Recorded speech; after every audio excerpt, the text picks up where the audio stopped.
Hi. Hi, everyone. I want to thank folks for coming today. It's a beautiful day out. We're finally getting some good weather. It's always interesting to see the weeds come up in my garden before I do anything to it. Again, I think we have a good session today on the housing issues, and I want to welcome two people. In particular, I want to welcome Steve Acquario, who's going to get up here in 1 second and give a presentation. And how long have I known you, Steve? 20 plus. 20 plus. It's just an indicator that both of us have been doing this too long. Another person I want to acknowledge who's is in the back of the room is Mark Pattison, who's a big wig at the Department of State, and we always appreciate him coming to events here at Rockefeller. Housing. We'll have Steve come up in 1 second. It's one of the most critical issues facing the state and the nation, for that matter. But in many ways, it's been hard, which is why it's good to have local government people here today on local issues. It's been hard to get traction. Just ask the governor of the state of New York about getting traction on housing issues. And I know personally that this is something that she cares about maybe more than anything else. But it's a difficult, complicated issue. And what I'm hoping and optimistic about is that folks at the local level have figured some of this stuff out, so we at the state level maybe can do a little bit better. But you don't want to hear from me, you want to hear from people who actually you want to get into your program. So I'm going to ask Steve to come up and give some remarks, and thank you all for coming. Thank you. That did not warrant applause, so thank you. Go ahead. So I started my morning with, I don't know if you can see this here. Everybody see that? The guy in my office, Patrick, woke up to a brown owl stuck in a lacrosse net and in his backyard. And he freed it by clipping the net, and the thing took 2 steps and flew off. But what a beautiful, beautiful creature to see. Anyone see one out in the wild? Up close? I have. They are really something. And the necks do spin all the way around 360. And for you to see that is quite remarkable. So it's a pleasure to be here. I'm Stephen Acquario. I work at the Association of Counties and have been there for a long time. I've done a lot of different things there and studied a lot of different policies in program areas. And I truly love it. I love local government. Mayor Pattison worked in local government, the city of Troy in the back.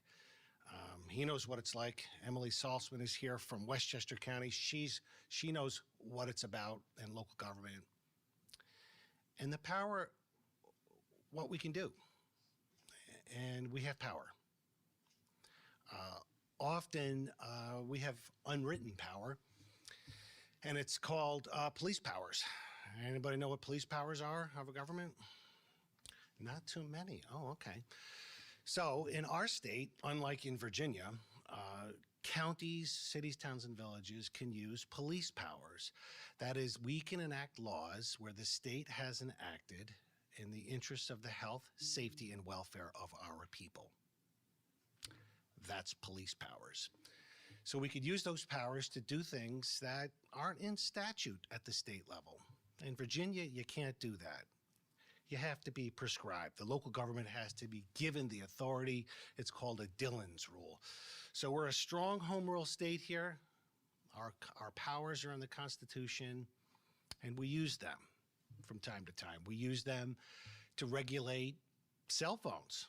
Before the state regulated cell phones, Rockland County passed a local law banning cell phones in cars. So anyways, it's a very awesome power to have, and local governments, as Bob mentioned, can and do make a difference.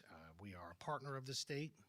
I worked with Mr. Megna, G is silent for many years. In many, he is Italian, and I know that. So I've worked with Bob in many, many different areas, challenges, things that we've been through. We help solve problems and address society's problems. And who are we if we aren't addressing housing as a society? Okay, really. People will look back at us 100 years from now and say, well, why? Why did you do things that way? Why didn't you do things to address a problem? We have a problem. As Bob mentioned, our governor, I haven't seen a governor, I think I've been with 5 now, focus on housing like this governor has. She is using her influence. She's using her power, her police powers. The state has the same powers as we do. She's using her powers. Joel, where do I point this? Do you know? Should be working, Steve, but let me take a look. Okay. Why don't you keep going and I'll fiddle with it. She's using her police powers to address a problem. And I'll get into that in a minute. I just want to talk about who we are, who I am. We represent the 57 counties of New York State. That's those seals right there. Maybe you want to just spin them from the back there. We are celebrating our 100th year. This is our 100-year centennial celebration. We've been around since 1925. Trying to foster excellence in county government. Bring the ideas from Erie County to Suffolk County. Bring Nassau's ideas to Essex County and the Adirondacks. What is Albany County doing, and how can Montgomery benefit from that? Next slide. So this is, when Bob asked me to come talk about housing, I said, well, why do you want to talk to me, Bob? Counties typically are not in the housing business. Emily will disagree with me now. So I said, okay. And then in preparing for coming here, we really are. And we really do have a role to play. And I thank you, Bob, for asking me to come because it made me focus. I've got a lot of problems to deal with, including my foot, which absolutely kills me right now. But that's how I'll be right. Just keep the weight off it. We have a lot of problems to address. There's only so many hours in the day, just like each and every one of you have. So many hours in the day to do whatever it is that you have to do as a person. Just think as the government, how are we going to address all these problems? Well, this is where we sit in this problem of housing and a crisis or trying to solve a need. We have a variety of touch points here: regulation, land use, zoning, federal, county, intergovernmental, community engagement, partnerships, and financing and lending. Next slide.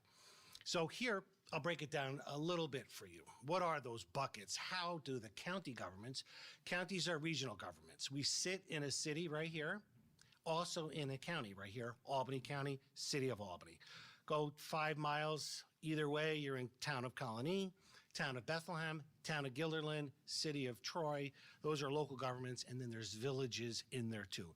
Each of these local governments have other powers and statutes to help them deal with housing. These typically are ours at the county level.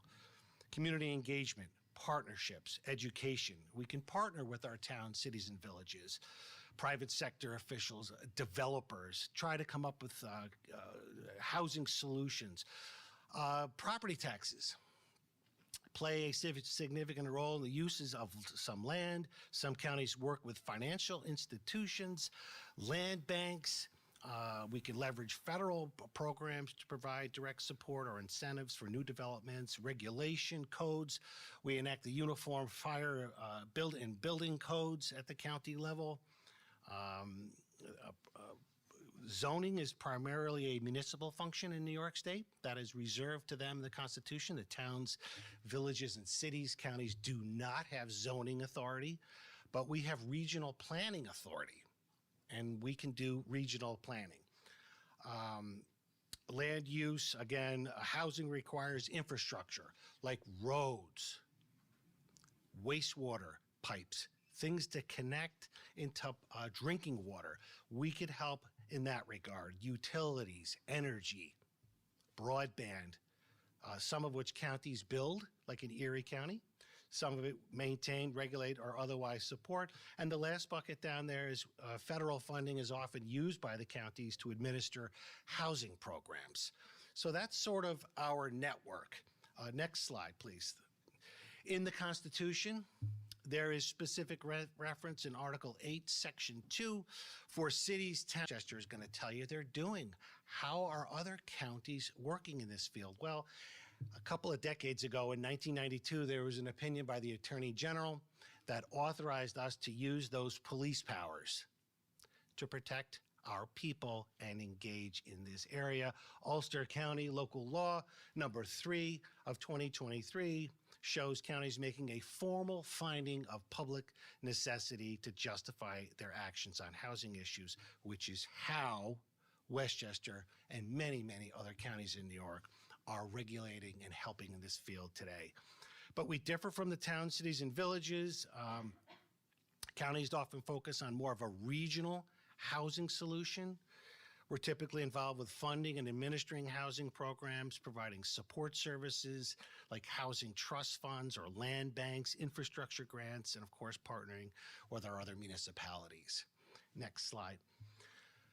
I'll skip over these types of functions. I just put these on here just to show our audience here today some of the other things that counties are involved with here. We're involved with homelessness programs, Code Blue, mental health, substance abuse.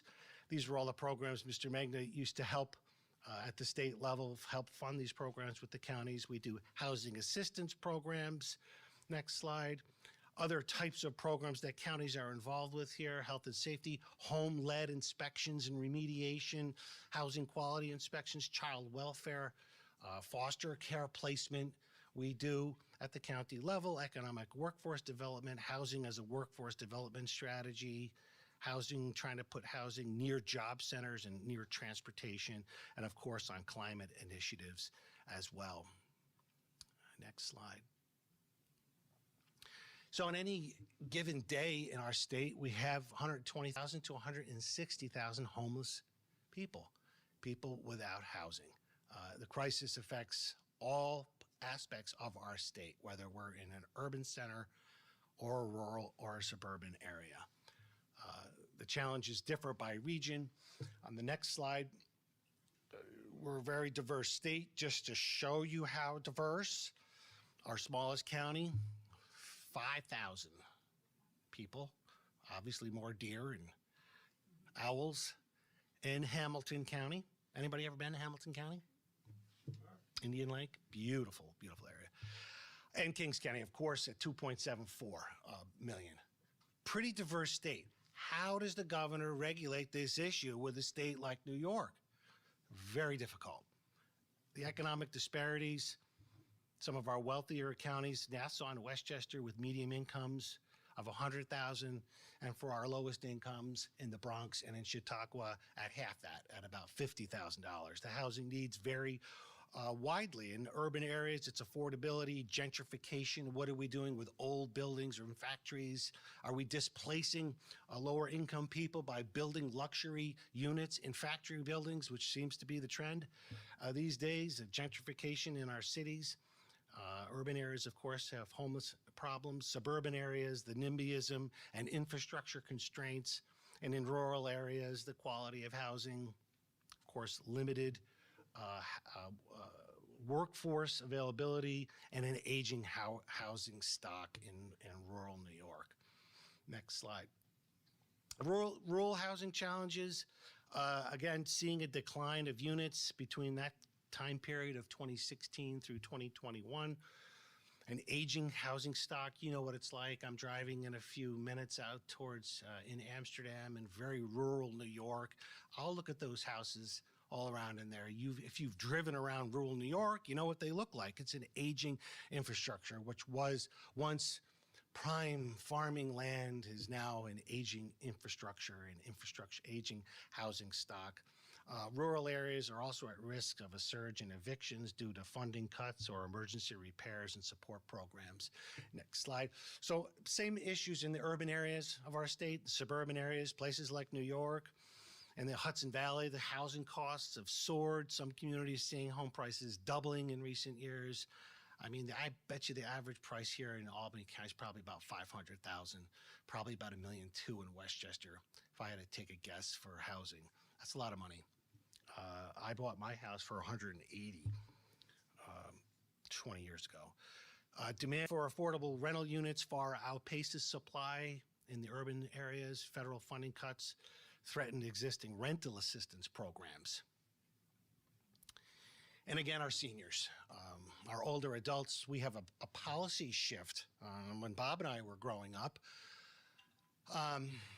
the trend was... We're in the aging population. Yeah, now we're in the aging population. But when Bob and I were growing up, the trend was our parents or our grandparents would go into institutional care.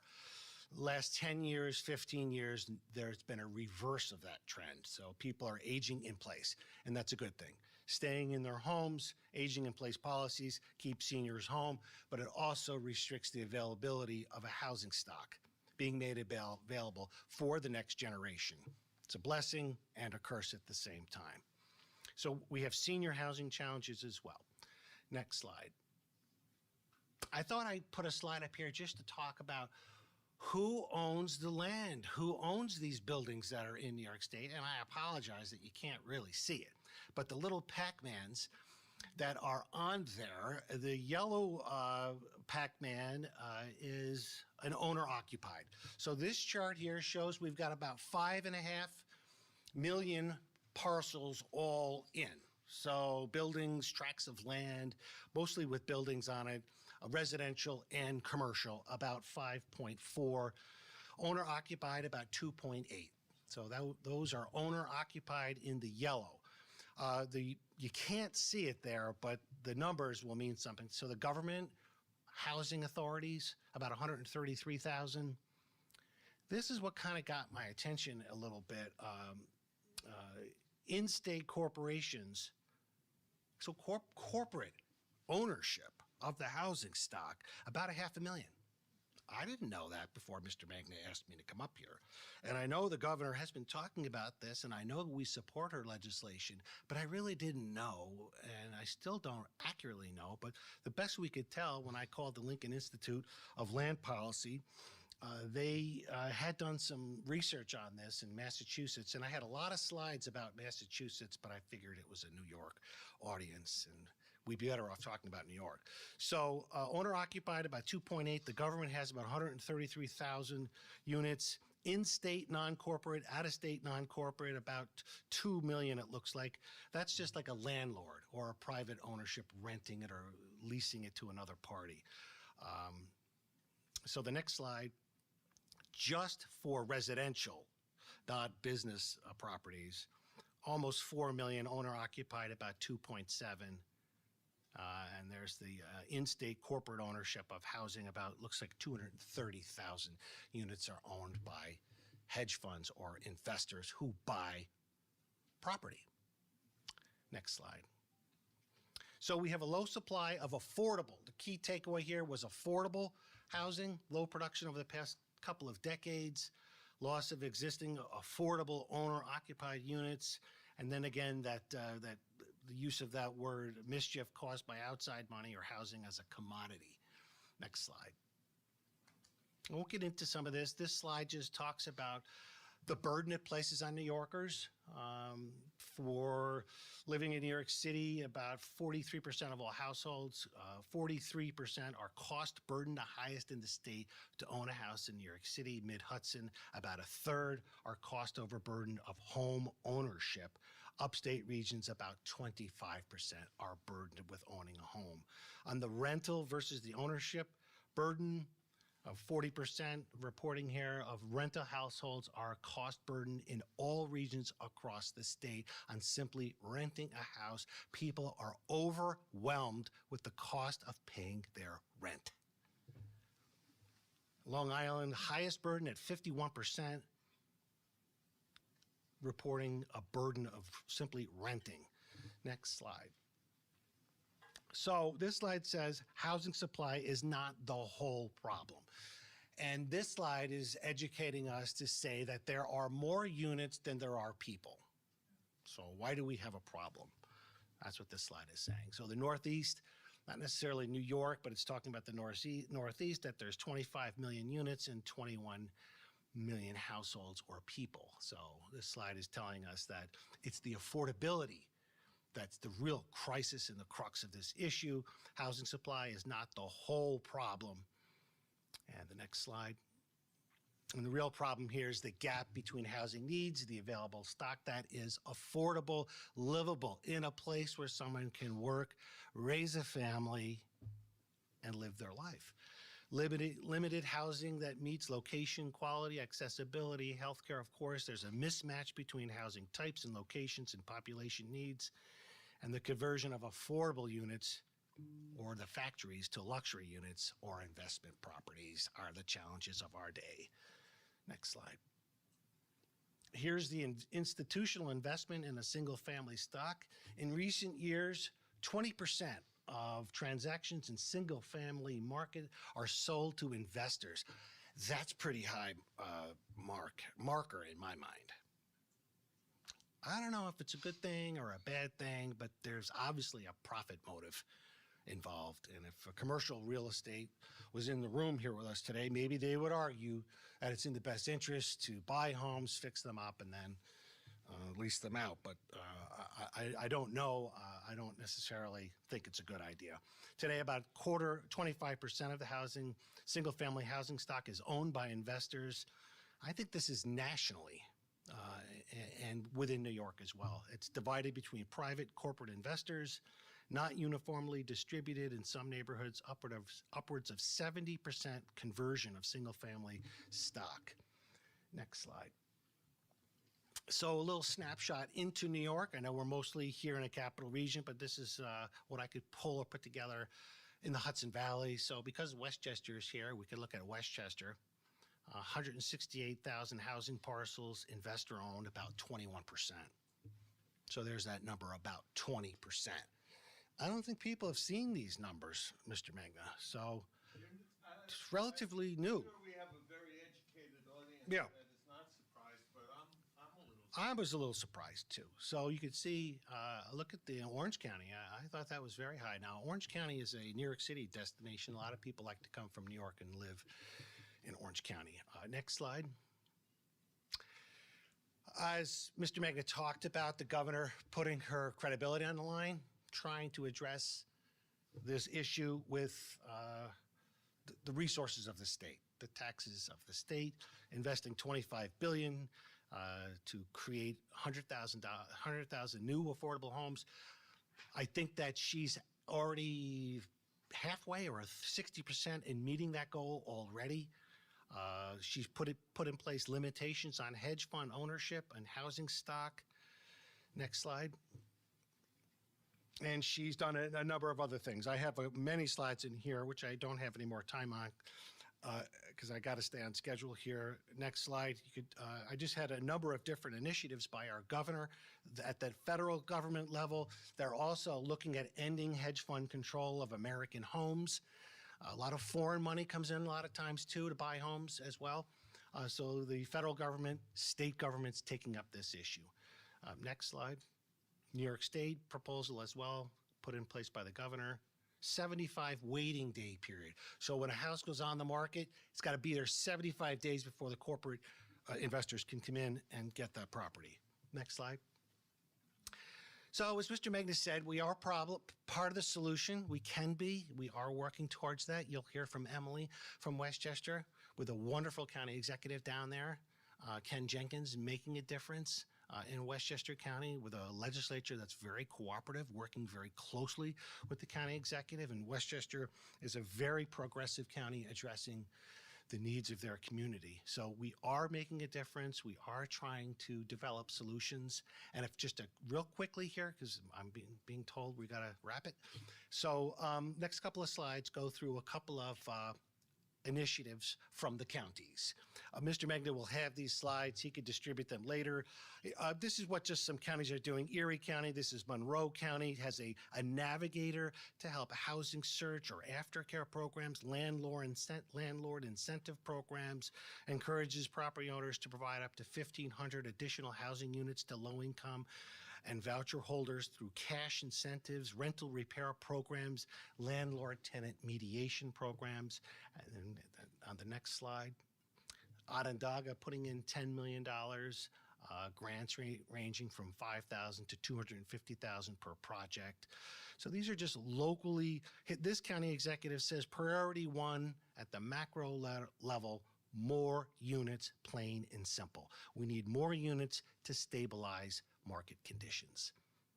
And I think that's it. I don't know if there's any other in there. We have land banks. There was a couple of slides here at the end where I talked about counties and land banks and how they're trying to help in this area. And I think that's it. In the interest of time, I want to thank you again for including me, Mr. Megna, and really forcing me to pay a little bit more closer attention to this issue. Thank you. Imagine if we had asked him about something he thought he knew. Thanks, Steve. That was great.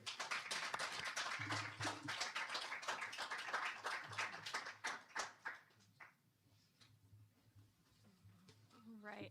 I want to again thank Steve Acquario from NISAC for joining us and really giving a wonderful presentation to lay the groundwork for our conversations today.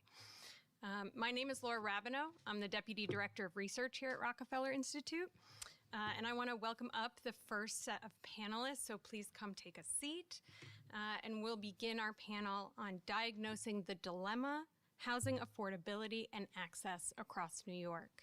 So please give a warm welcome for all of our panelists.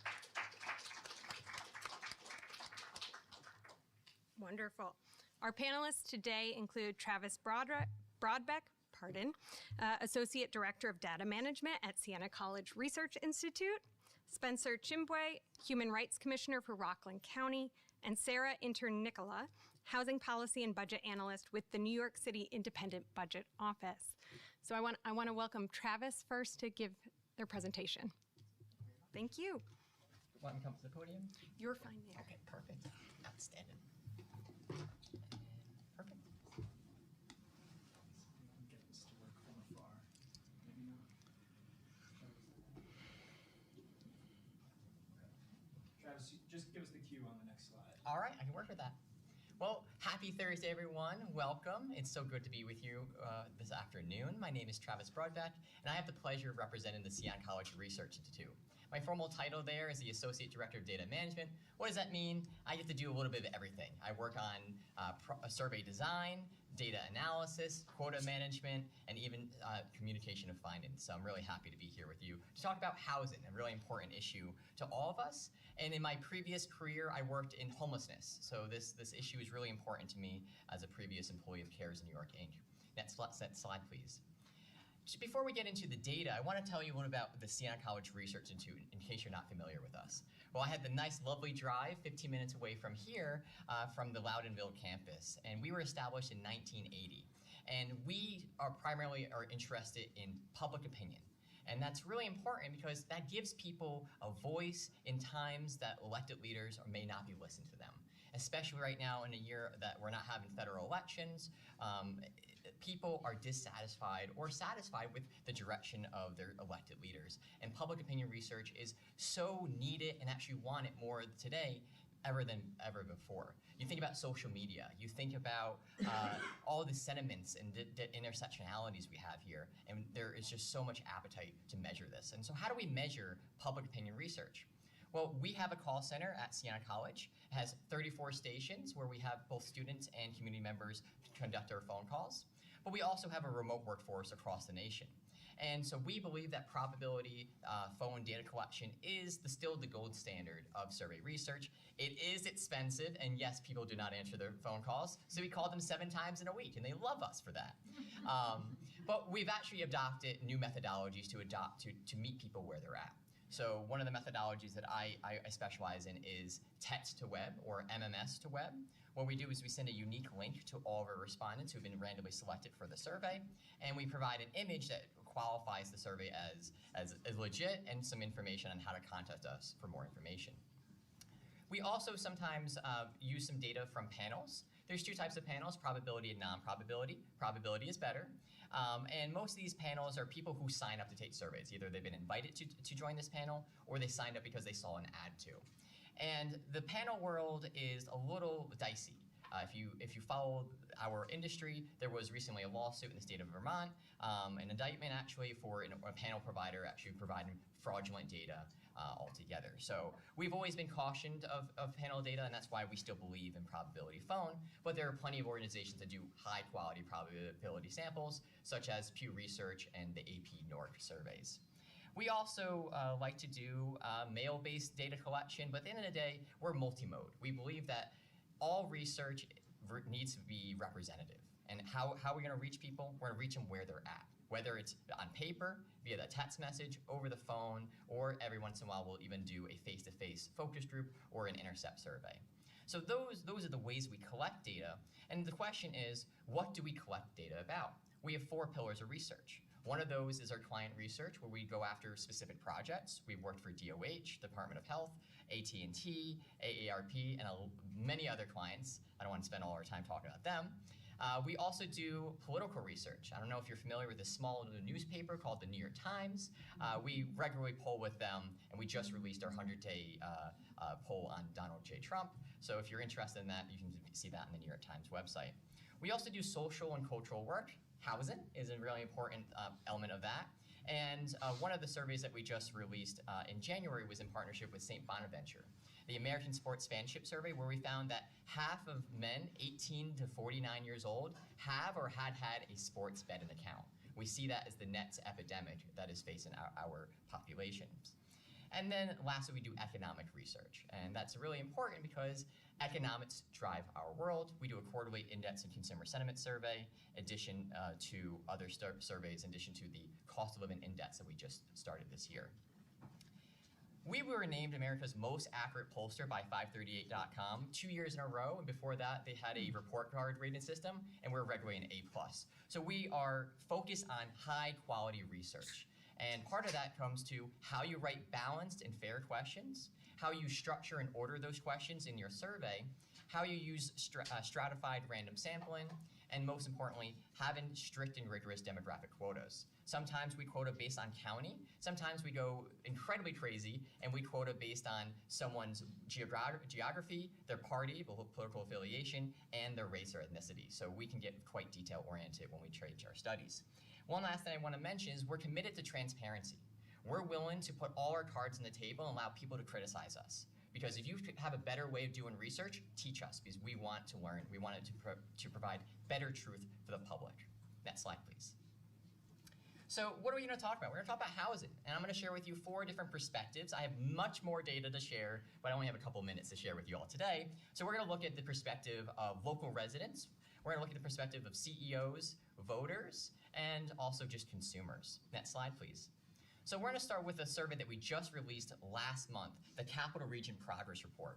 So this was a survey that we interviewed around 1,100 respondents from Albany, Schenectady, Rensselaer, and Saratoga counties, and we asked them a series of questions on 4 constructs: on affordability, livability, opportunity, and culture.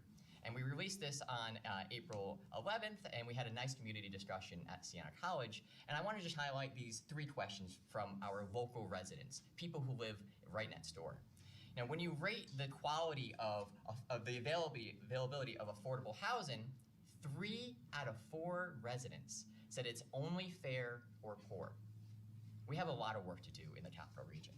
When we look at the next question, when you think about a typical person in your neighborhood, in your community, how likely will it be for them to be able to afford a quality housing? Well, look at that. Half of our region, less than half of our region, say that is either very or somewhat likely. The only county that actually broke a majority was Albany County.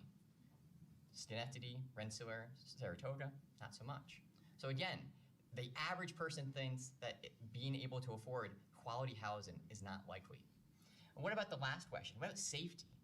How likely do you think that people will feel safe and secure in their homes? Interestingly, Albany drops on this measure, but you can see the other counties actually get 9 out of 10. So when it comes to safety, we're doing a good job in the capital region. When it comes to quality and affordability, maybe not so much. Next slide, please. Next, I want to share with you our economic survey. So this is our index of consumer sentiment. We do it quarterly. Before 2015, it was done monthly. And we asked this of a statewide population. And every time we administer the survey, we ask, in the next 6 months, do you plan on buying a home? You can see in 2015, we have 8%. We can see in the 2023, 17%, and right around now, we're at 10%. Really, what do we see here? There is demand to buy housing, and it fluctuates based on the environmental factors, both in the state and the federal environment. We know that there was a lot of demand after COVID because people were stuck at their homes. And then when people were able to get out, there weren't much availability. Interest rates and inflation went up. The other thing I want to share with you is, we asked people at the last 5 quarters, how serious of an impact are your housing costs, whether that's your mortgage, your rent, repairs, property taxes, etc., are having on your financial condition. 7 out of 10 consistently have told us that housing costs are impacting their financial condition. Again, an area that we need to work on, affordability. And then compared to 2 years ago, are you spending more on housing, less on housing, or about the same? Well, look at that. 2 out of 3 with their hands up and saying, I'm spending more. Housing has not gotten cheaper. In fact, only 5% said they're spending less. And that's probably more or less probably a chance of circumstance than actually the market going down. And very few, 1 in 5 there, or 1 in 4, excuse me, are actually saying that they're spending about the same since 2 years ago. Next slide, please. Well, what about business leaders, right? Economic development is important. We want to ask what the business community thinks. So we asked in 2023, how would you say that the affordability and housing stock in your state is impacting your business? Is it an asset or a detriment? 6 out of 10 CEOs say the availability of affordable housing is a detriment to their business. So business leaders are shouting, please, we need more affordable housing. And then we asked CEOs this year, what should the governor and the legislature focus on? You can see the 2 bars that we have highlighted here are workforce development and affordable housing. You cannot develop a workforce if they have nowhere to live. So these 2 issues are highly intertwined. Then the last thing we have here is what CEOs and business leaders are trying to do to get around these limitations. And they're offering for both recruiting and retention flexible work environments, flexible work locations. Now, we love that for the pandemic, but that may not work for all businesses. And some businesses are not reaching their full potential because they can't have as many employees on site or in the areas that they need. Next slide, please. Well, what about voters? What about our statewide voters and our monthly Siena New York Politics poll? Well, in 2023, we asked, what do you think about the availability of affordable housing? Is it a major problem, minor problem, or not a problem at all? Look at that, 77%, almost 8 out of 10 New York State voters say that is a major problem. So whether you look at the administrative data or you talk to everyday people, we recognize that we have work to do. What should the legislature and the governor be working on back in 2023? Look at that, cost of living in New York and affordable housing at 17%. Next slide. Well, how did we do in 2024? So these slides come from our December survey, 1 year later. And what should the priorities be for 2025 for the state legislature? Cost of living and affordable housing. What about the second top priority? Affordable housing, cost of living. So these are basically a mandate from whether you look at voters, consumers, business leaders, that we need to do more on this. And then when we ask voters, would you say that the availability of affordable housing has gotten better or worse or remained the same over the last year? Again, 68%, 7 out of 10 say that it has gotten worse. Next slide. Well, what do voters say about the proposed solution? So I only provide one of us. We have lots of data. I'd love to talk to you afterwards. But this is Governor Hochul's Pro-Housing Communities Initiative and trying to fund it in the state budget. Look at that. Majority of voters support that initiative. The governor has the voters behind her with 15% on the fence. They need to know more. They want to know more of the details there. But that means, once again, we've identified it's an issue, and we support the solutions. Next slide. So how do we kind of wrap this all up? Well, locally, when we look at our regions, folks are saying that, hey, the availability of housing stock is not good. We need to do better. If you talk to consumers and residents around the state, They also agree that the cost of housing is impacting them personally. There's a study that we just released with the Benjamin Center at SUNY New Paltz that actually found that 60% of people in the lower Hudson Valley say that more than 30% of their costs go to housing. So we have a lot of other studies that are representing how serious of an issue this is. And obviously this, what I showed you was the state averages. We know that there are people out there who live in far worse conditions and have far less opportunities and power to advocate for themselves. And that's why we're here today, to make sure that we can give a voice to them and also give a voice to real solutions. So I thank you all for inviting me to be here today. Please follow us on social media, see our website, and query us for lots of data. We'd be happy to talk more with you. Thank you. Thank you, Travis, for giving us a glimpse at all of that wonderful survey data and how people are thinking about and experiencing housing in New York State. I really appreciate it. Next, I want to welcome Spencer Chimbwe, who's going to be presenting on the disability conundrum in the diminishing housing stock in New York State. Welcome. Oh, thank you so much for having me. I would like to thank the county executive, our county executive, and the legislature to allow me to come all the way here to Albany. And I know you're wondering, so what is he going to talk about? Where are the slides? I am your slide. Yeah, I am your slide. I want to tell you what informs or what motivates the topic that I'm going to talk about the disability conundrum in the diminishing housing stock in New York. And Travis, I thought, well, what am I doing here when I heard from you? Like, it's very challenging to come after you, but I've just gotten some data from you that I can import into my presentation. Here are my notes. Oh, exactly. All right. So in 2012, after Hurricane Sandy, I was working in the homeless aspect, and I was at the Stony Point Center as a resident volunteer in the social justice terrain. And after Hurricane Sandy hit, we had more than 150 people internally displaced within Stony Point looking for housing. But that wasn't what informed this topic. After some time, FEMA started indemnifying people to their original position, like, let us rebuild the houses. So I was part of the staff that was also corresponding with FEMA on how they were going to rebuild the houses for the people. And I discovered, and I can arguably state that the approach that they had, it was a one-size-fits-all. People that were disabled were not taken into consideration. Now, 10 years later, when I was appointed commissioner in Stony Point, I started working in the human rights space. And I want to say that what I'm going to present, I would argue that housing is not a privilege. It is a human right. And the sooner we start articulating that fact, we are going to deconstruct a lot of paradigms of trying to say zip codes, affordability, if we come from a human rights perspective. And that's where I am coming from. The argument is that as we make all of these presentations and papers, as we create these intellectual enterprises, how much more are we talking about the people that are disabled? I would argue that we have made the people that are disabled to fend for themselves. We have left them to their own instruments.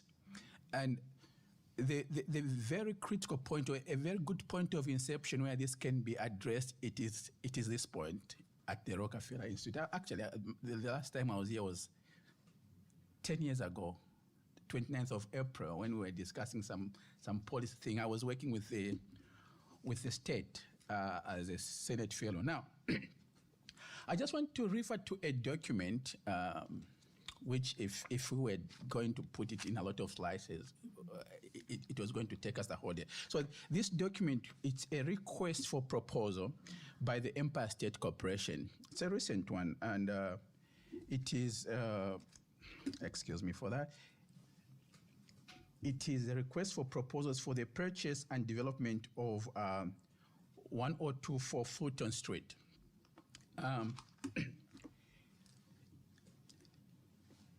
They have put the specs of what is needed by the developers to develop this wonderful space.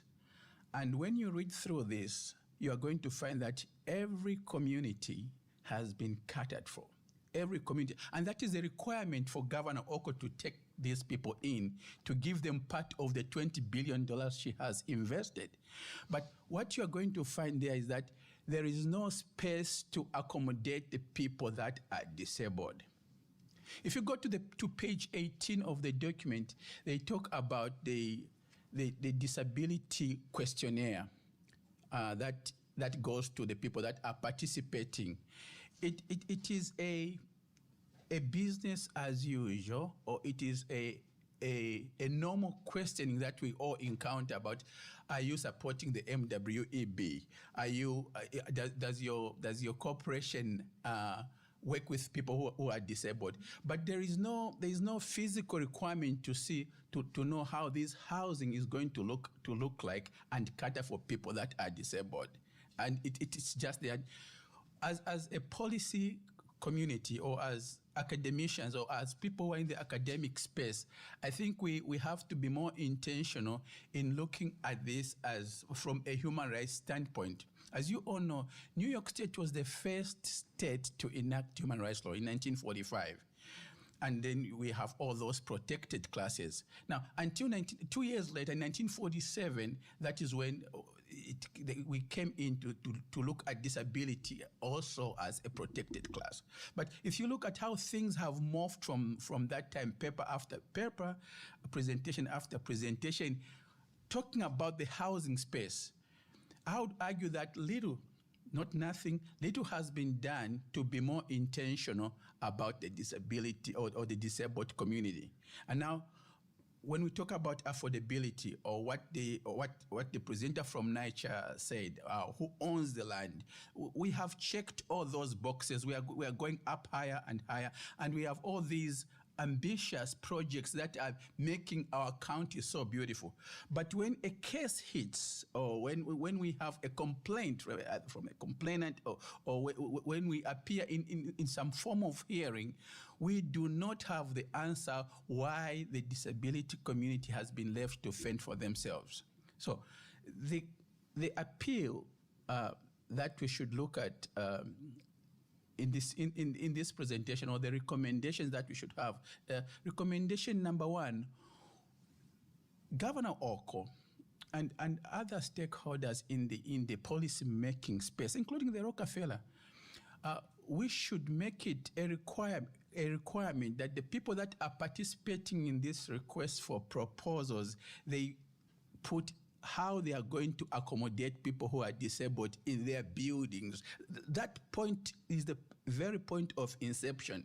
When it goes out there and we let it go there in the fray, it will be very difficult to backpedal and come back to these documents that we have spent so much time on. And the other recommendation is that the trenches of bureaucracy are so frustrating. Even when we know that we have people that cannot fend for themselves, we need to short-circuit the trenches of bureaucracy for things to start happening because of the communities that we have on our mind. Like FEMA, arguably, we are also working with a one-size-fits-all. We are all more interested in making closure in the process and forgetting about the content or the kind of people that we are trying to interact with. You know, as we know, states are laboratories of democracy. I don't know what that means to you, but in the academic world, you find that public policy should take primacy in trying to move the concept forward that states are the laboratories of public policy. But more than that, we should also have an all-encompassing perception of humanity. As let us put a human face on public policy. we need to put, if we don't put a human face on public policy, then issues like social services, human rights, you name it, then all these things become in vain. So the core is that we need to find a way on how we can humanize public policy. And when we do that, then issues in the human rights space are going to fall in place, and our policymakers, academicians, and politicians are going to come together to ensure that these groups have been catered for. And finally, I want to emphasize that when you are in the human rights space, you are having cases, you are having arguments, or you are trying to make priorities as to how am I going to work with Travis, or how am I going to work with Sarah to make things happen. We are not trying to compete. It is not an academic exercise. Beyond those numbers, the numbers that we are saying, like 30,000 don't have housing, beyond those numbers are people. So we shouldn't treat people as statistics.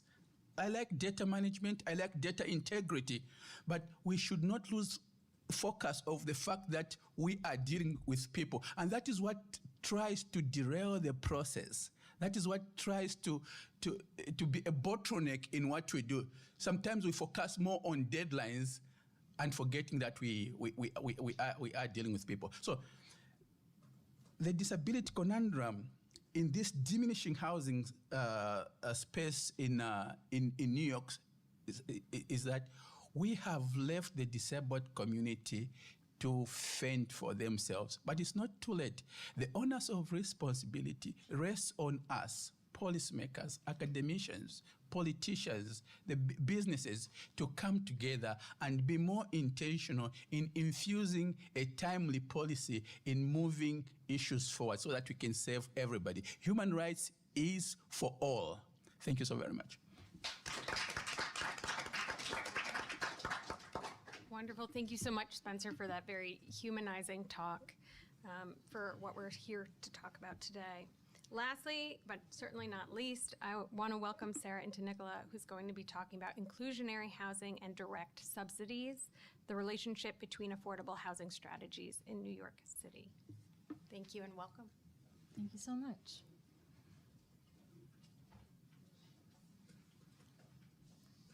So hi, thank you so much for having me. My name is Sarah Nicola, and I'm a housing policy and budget analyst at the New York City Independent Budget Office. The topic of my talk today is, as mentioned, inclusionary housing and direct subsidies and the relationship between these two tools in New York City. Slide. Can you hear your sound? Is this better? I think this is a general sound. Maybe try using Spencer's mic. Yeah, Let's maybe. do this. Better? Better? Yeah. Okay. So yeah, I'll be talking about inclusionary housing and direct subsidies, the relationship between these two tools and how they're used in New York City. Slide, please. So yeah, to start, just a little bit about what the Independent Budget Office is, or IBO. We're a part of the New York City government. We're non-mayoral and nonpartisan, which means we don't report to the mayor or any elected official in New York City. We provide independent policy and budget analysis to fulfill our mission of helping New Yorkers better understand the city's budget and policy issues facing New York City. We also don't make policy recommendations, but kind of let the analysis stand on its own and allow others to draw their own conclusions based on the results. Yeah, so I'm going to be talking about a report we put out a few months ago. The context for this project was that it's typical for New York City mayors to create housing plans detailing how they're going to approach affordable housing during their term and help remedy the housing crisis. Within current and past housing plans, we see that there's two main approaches to building new affordable housing in New York City. These are direct city subsidies and inclusionary housing programs, which I'll define further in the next few slides. But housing has been a key issue for the current mayor, the Adams administration. But compared to past mayors, he's been more focused on increasing overall housing supply rather than focusing specifically on affordable housing. But he has introduced one new policy for affordable housing called the Universal Affordability Preference, a new inclusionary housing program. And for this project, we want to know what potential does this program have for success. So in New York City, we have some history and data we can look back on for similar programs to get an idea. And our goal with this project is to understand how past mayors use these two tools, city subsidies and inclusionary housing, to produce this new affordable housing. And in this report, we look back at data from 2010 to 2023 for city-developed affordable housing, or city-funded. For local context, these types of programs are administered by the Department of Housing Preservation and Development, or HPD. This is the agency that works with developers, helps them make projects pencil out, and decides how to allocate the benefits we're discussing today. And one more note is that in this paper, we only looked at new construction programs. We don't look at housing preservation programs. Slide, please. So New York City has a variety of different housing subsidy programs that are created at the local level. These provide grants or low-cost loans to affordable housing developers in exchange for affordable units. We have different programs geared toward different affordability levels. And these requirements are outlined in term sheets that are put forward by HPD, developers refer to as they're developing affordable housing. And these are funded through HPD's capital budget, since housing construction is a long-term investment. A few examples of these programs in New York City are ELA, or Extremely Low and Low Income Affordability. This is designed to serve the lowest incomes, and this very low income housing is also referred to as deeply affordable. Mix and Match is a program designed for a mix of moderate, middle, and low income housing. We also have a senior affordable rental apartments program that is designed for low-income seniors. And these are just a few examples. There are a lot more programs administered by HPD. Next slide, please. So now just a quick overview of inclusionary housing. It's an incentive that is implemented through the zoning code. It's known as a density bonus, where developers can build higher than the zoning otherwise allows, if they provide some affordable units in return. So when a program like this is opt-in, developers are weighing the costs and benefits. Affordable units that are required by these programs provide less rental income to their project, so this requirement's kind of considered a cost. But the benefit of these programs comes from the density bonus. This allows more rental units in their project, which translates to more rental income. And that kind of balances out the below market rents of the affordable units. So in places with high demand and limited land for development, this density bonus can be really valuable. And the success of these inclusionary housing programs is in part influenced by the market rents in a city or an area of a city, since this determines how substantial that benefit of the density bonus can be. And to be clear, inclusionary housing is not a subsidy, it's just a zoning program, so it's not officially tied to city funding. The idea is that this internal cross-subsidy would be beneficial enough for developers to opt in. So in New York City, there's 3 existing inclusionary housing programs, and I won't get too deep into their details, but what's important to know is that voluntary inclusionary housing and the new universal affordability preference are both opt-in programs, whereas mandatory inclusionary housing is required of developers and new housing developments in certain areas of the city.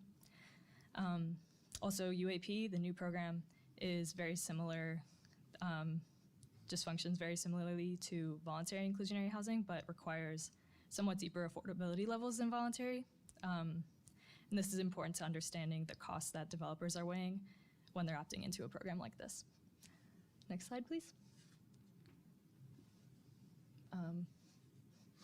Next slide, please.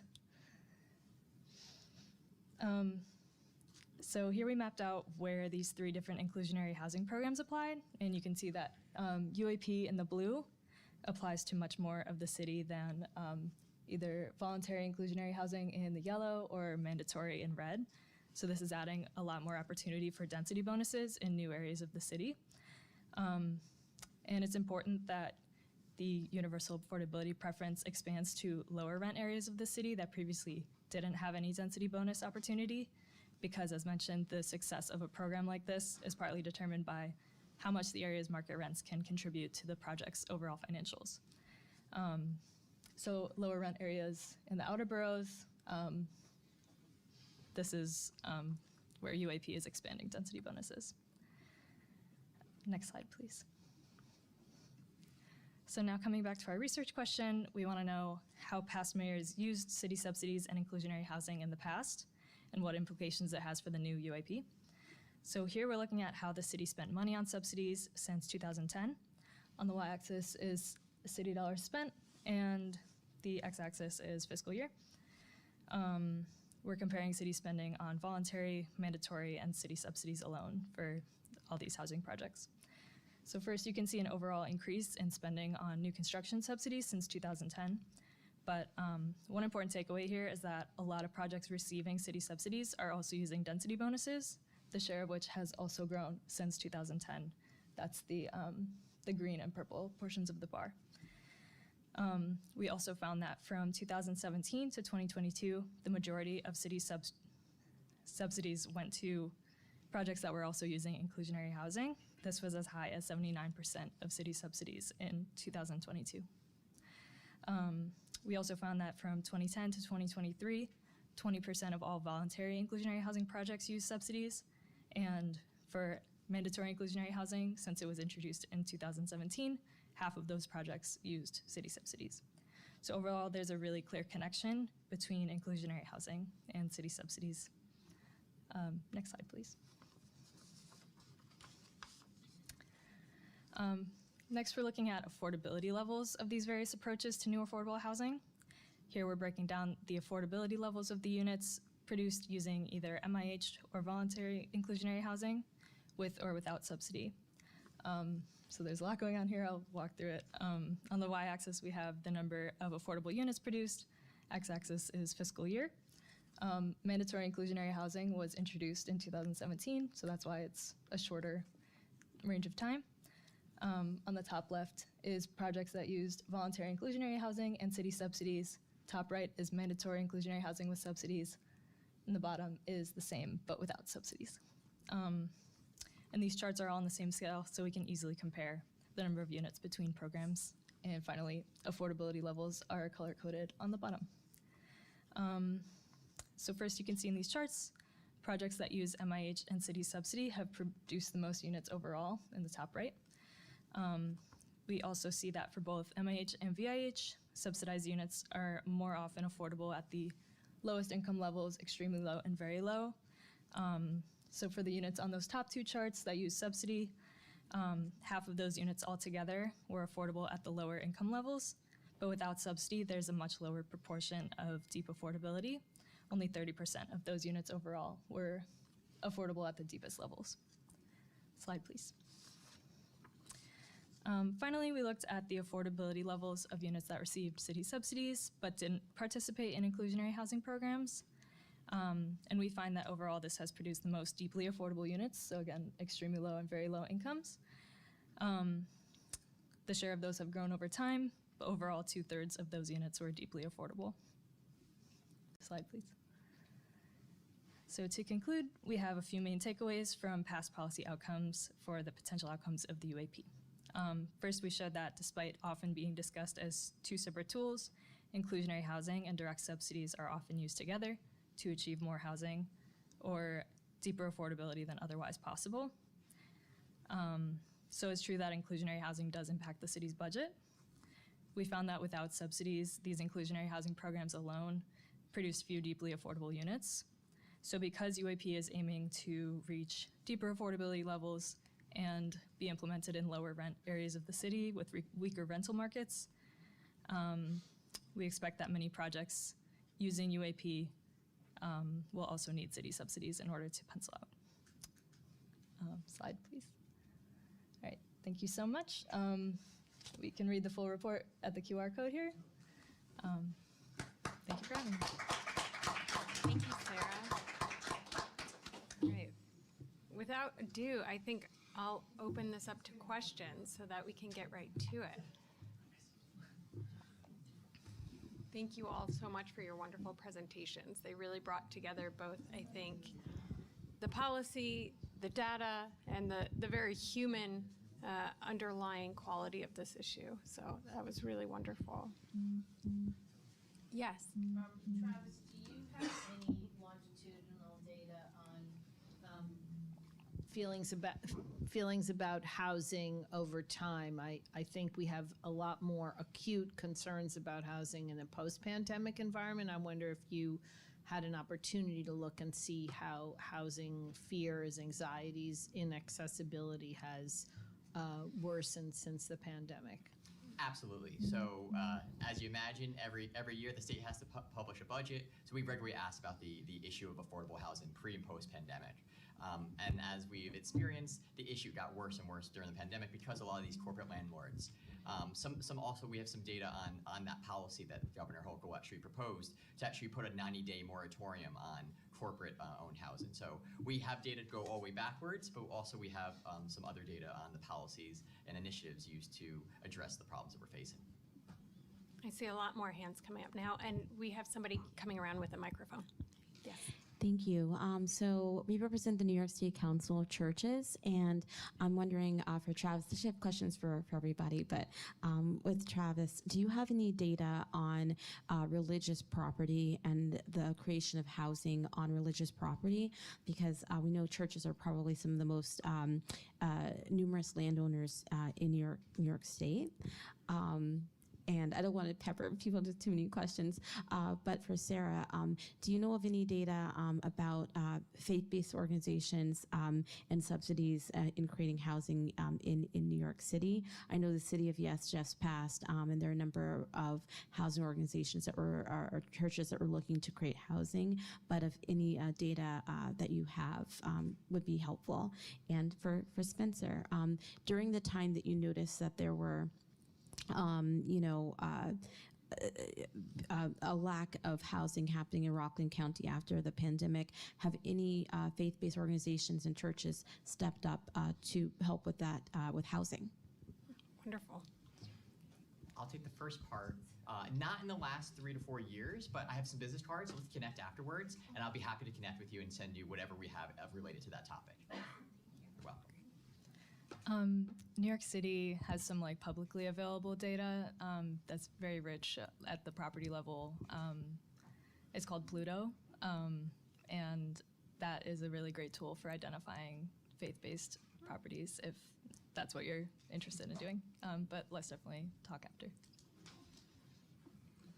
Yeah, when it comes to Rockland, for the third times in a row, the Department of Community Development has been hosting a housing forum, and there is a key document if you go to their website where we are trying to all participate into a comprehensive housing plan for the rest of the county. And I think that there could be you can get the data on how inclusive the county has been in including everybody, both non-faiths and faith-based initiatives. Thank you. Great. Thank you all so much. I saw another question. Hi, I'm with New York State Assembly Member Emerita Torres, and I was just wondering, Travis, if you had any data on the impact of the skyrocketing affordable housing insurance prices impacts on expansion on the development of affordable housing opportunities. And Sarah, do you know at the city level if the Adams administration is doing anything to address this specifically?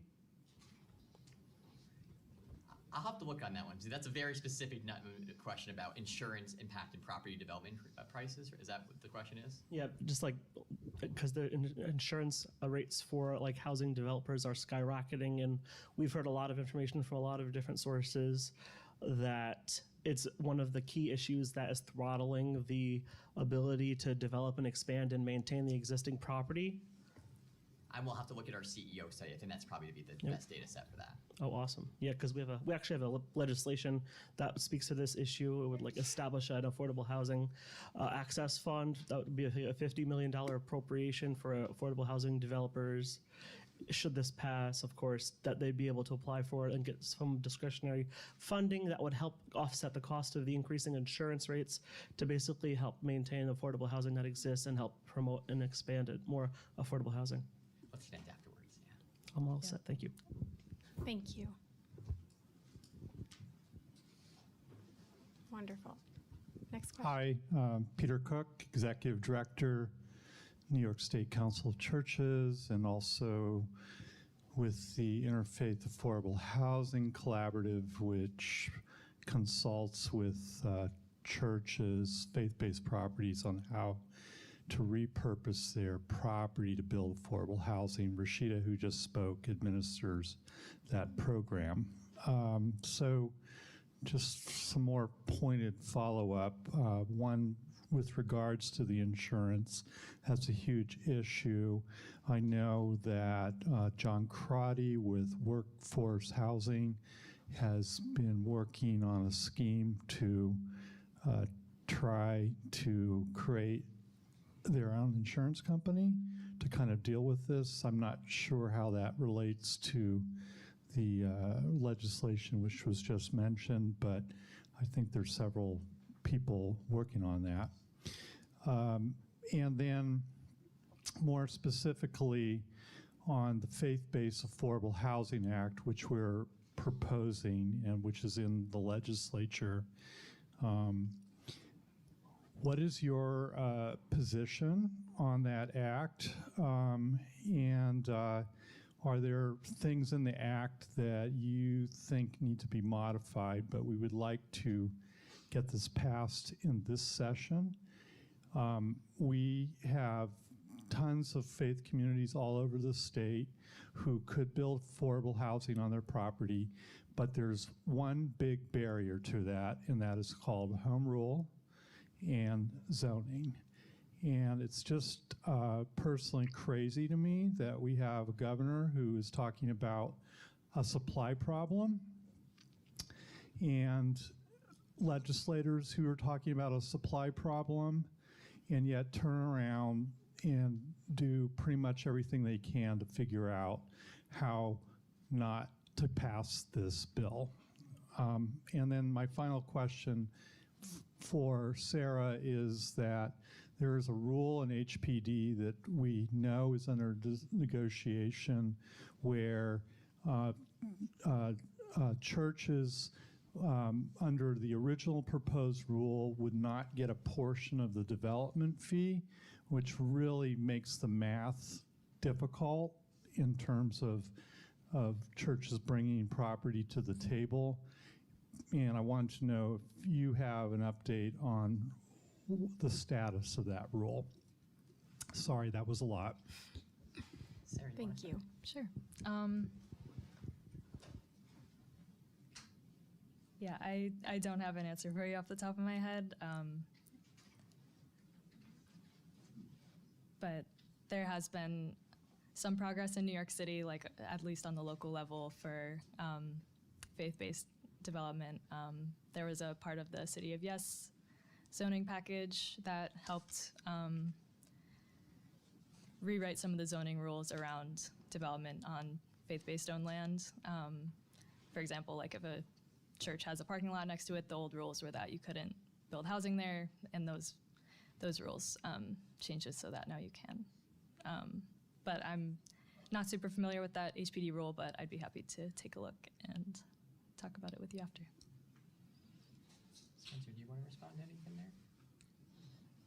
No, I won't speak to the. I can't speak to the bill that is currently in the assembly, or what the governor position is. But I know there is a debate going on around that. But as any policy expert or any policy operative would agree with me that it's very challenging to talk about the bill that is in the process. But I know that there is a debate going on around that. And just similar to Sarah's organization, the Seattle College Research Institute doesn't take positions. We put out our data and let the people decide. But I will definitely would have some conversation about maybe doing an omnibus question on our next Seattle New York politics to really address this bill. Same with your other issues. So we'll have to have follow-up conversations on that. So maybe more data to follow. Absolutely. Wonderful. Yes, next question. Hi, thank you. I just want to thank you guys for the very informational and insightful presentations that we've heard and we saw today. It's a kind of a joint question for both Travis and Spencer. It focuses a lot more on like inclusivity and intersectionality, which is something that you mentioned, Travis. In my role with the Albany County Legislature, I specifically work for the Legislative Black Caucus office, and the role that I primarily hold is providing policy recommendations through research to ensure that, we're catering to disenfranchised communities. I'm also a professor at UAlbany in the Women's Studies Department, so I use an intersectional lens when I think about creating policies. So for Travis, I'm really interested to know if you've pulled any data that specifically focuses on the intersections of like race, gender, and sexuality, and how that contributes to the responses you're receiving in terms of safety when it comes to housing or affordability, where we know the different intersections of identities can complicate how people access different things, including housing. And then with Spencer, I'm curious to know any suggestions or recommendations you might have when it comes to creating inclusive housing policies, because disability is something that is very important to me. And as we're at the count for Albany County, we are like really focused on housing right now and housing policies. So I want to ensure that as we're moving forward, we're thinking about inclusivity. So just curious about some advice or recommendations you have for that. Do you want to take first? Or? You can go first. Welcome. So absolutely. So when we publish our results on our website and when we do press releases, we share crosstabs. So the first column is your total, your statewide average, and then you just have the demographic banners on there. To your point, though, that's not intersectionality. That's one monolith there. So what we do generally behind the scenes is we do investigate, some of these relationships. What we find is young people are streaming up and down everywhere saying, affordability is just not possible anymore. They've been priced out altogether, student loan payments. Some people have reported to us that their average student loan payment is $700 a month. Then put your housing bill on there and your credit card and everything else. We also see that women tend to also express that housing is even worse. And then when you get into communities of color, we just see a great disparity. Problem is when we get into the survey research is we don't like to report on less than groups of 50. So when you get into those intersectionalities, we don't report on that publicly, but I would love to have a conversation with you and share with you our initial findings and also findings over time. Yeah, thank you so much for your question. First, I want to highlight that I am not against the academic space. Okay, 2 semesters ago, I was an adjunct professor at TAC College. So I was teaching public policy to first-year students. So why did I say that? We like politicizing inclusivity. So when we start talking about inclusivity to be politically correct, we are wrong. We have to talk about inclusivity because we are including people in the fabric who are members of the team, who are our neighbors, who are our classmates. These people go with our kids to school. So immediately we start trying to delineate that space and say, how black are you? Or what is your gender space? Or how white are you? Or where do your parents come from? For you to qualify for housing, that's very inhumane. So about the suggestion, we really need to stripe ourselves off our policy lens and some assumptive nuances we have when coming to creating policy. This policy, when it comes to housing, it's not only, it is an important aspect for academicians as well as people who are non-academicians. It is an important aspect for people on Wall Street as well as people on Main Street. Everyone needs housing. The homeless needs 100% housing, the same way the people who are affluent need housing. It's the same things. As soon as we get to that space, by having such conversations, we will be refining inclusivity in a different way. The way inclusivity was defined 50 years ago, it's not the way it has been defined now. And it's not the way it's going to be refined 50 years from now. Or what we need to do is the intellectual willingness or the collective willingness to know what inclusivity looks like. I think that's a suggestion I would give. Okay, thank you so much. Yes, there's another question. Just one thought, because there's obviously a number of policies that the state and the city have put in place to incentivize private development, nonprofit development of housing, zoning changes, City of Yes changes, subsidies. Has there been any thought around sort of the third leg of the stool, which is, especially right now, the financing piece, right? People, I talk to affordable housing developers all the time. There's so many projects sitting, waiting to be built, but they can't be built because the cost to finance projects is too high. Is there something that the city or the state could do, potentially in partnership with nonprofits, to put a pool of funds together to provide low-cost financing to enable projects that are sitting, waiting to take advantage of these subsidies, waiting to take advantage of these zoning changes, and get them built? Anyone want to take that? You want to take that? Yeah, I think before my colleagues go on, I think society has done a lot of great things in making things possible. Like, for example, when you talk about first-time home buyers, we have set a very positive tone in other programs.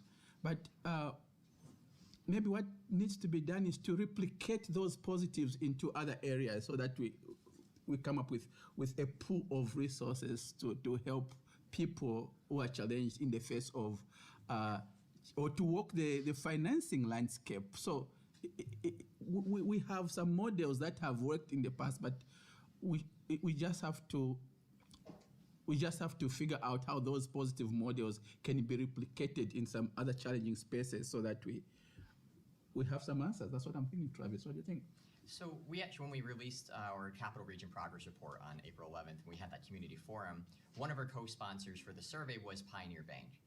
And that was the conversation that they were saying. They said, we are here to start lending out money.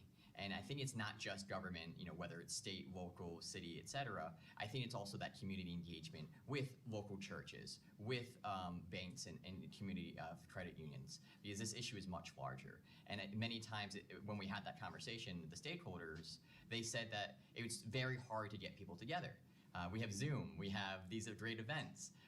It's interesting that the barriers to meet are low, but the challenges, we're not able to get ahead. So I think just more effort on these types of organizations, these types of conversations will allow us to actually be able to actually put the right people in the room so we can actually make progress on these initiatives. Well, thank you for that. I think we'll close out there on that note that really, I think, underscores the importance of why we're all here today, having these discussions and talking about all of our different perspectives, experiences, research. Thank you all for your work here today and for sharing everything that you've done. Please let me help you welcome and say thank you to our first panel.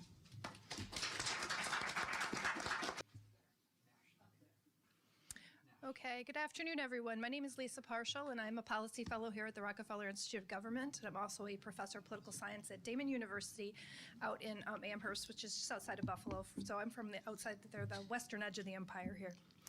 We turn our attention now with our second panel to a focus on local solutions to problems of affordable and adequate housing in New York State.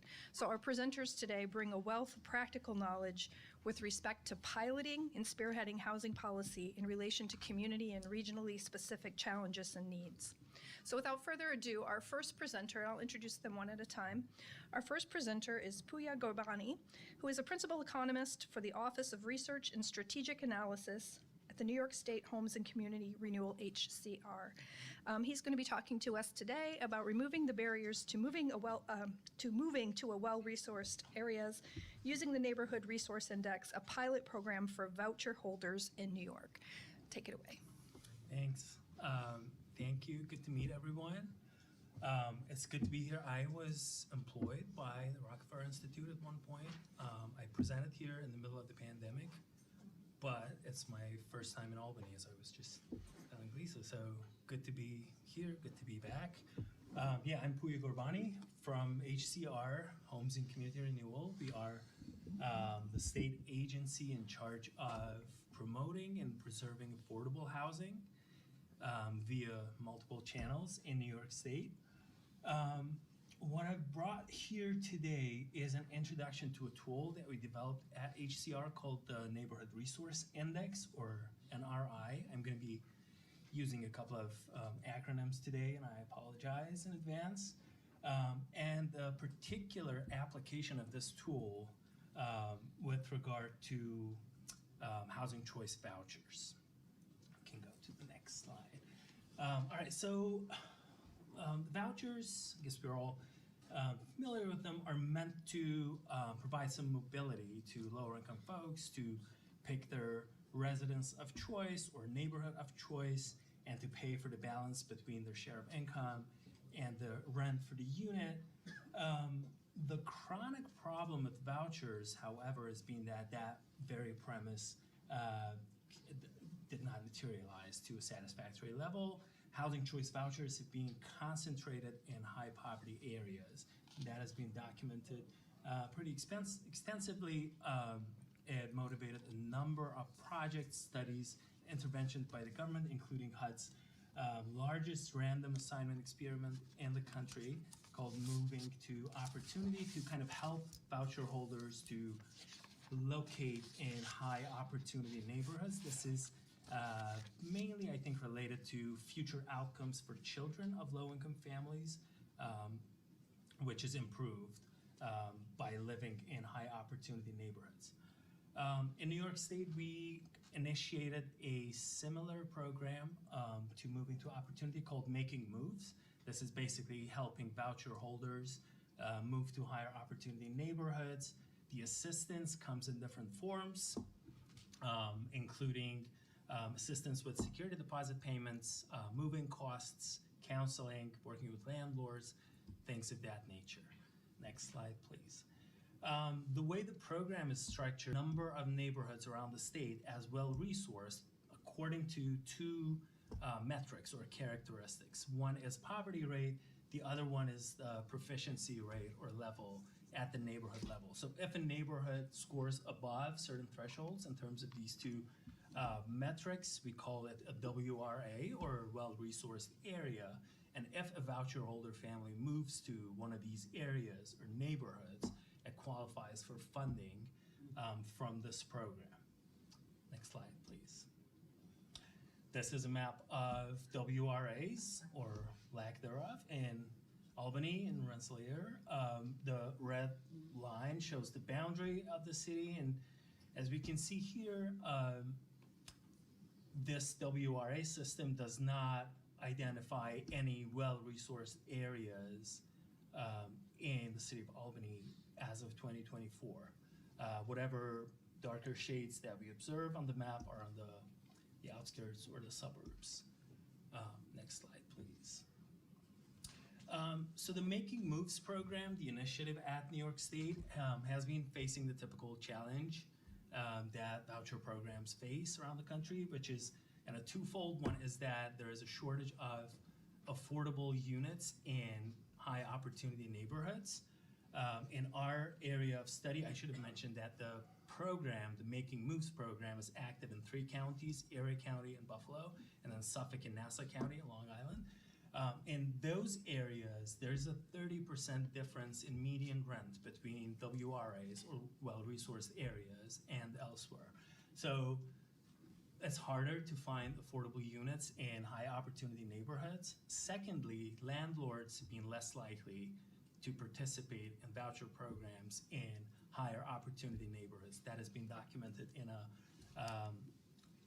pretty detailed report by HUD, or study by HUD, in 2018.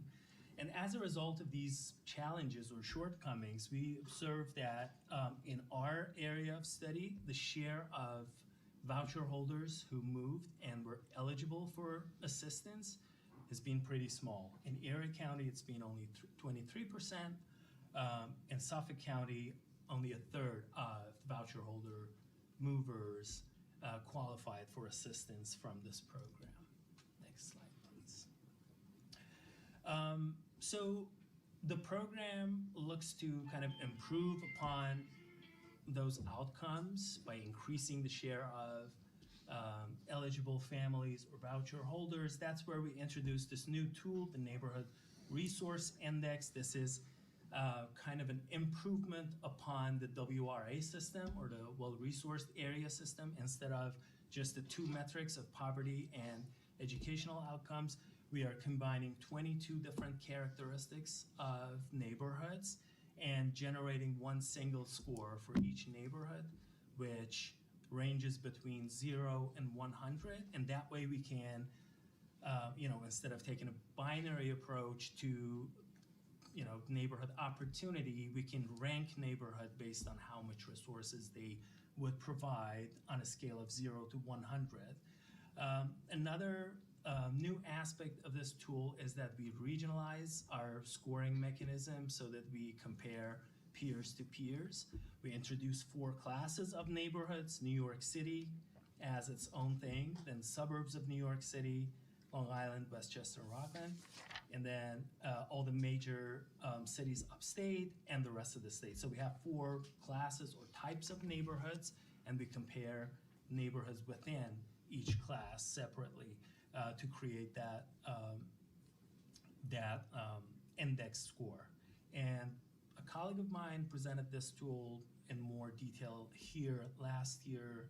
It should be available on the website, but I don't want to dwell too much on the details of the tool to be able to talk about the program itself. Next slide, please.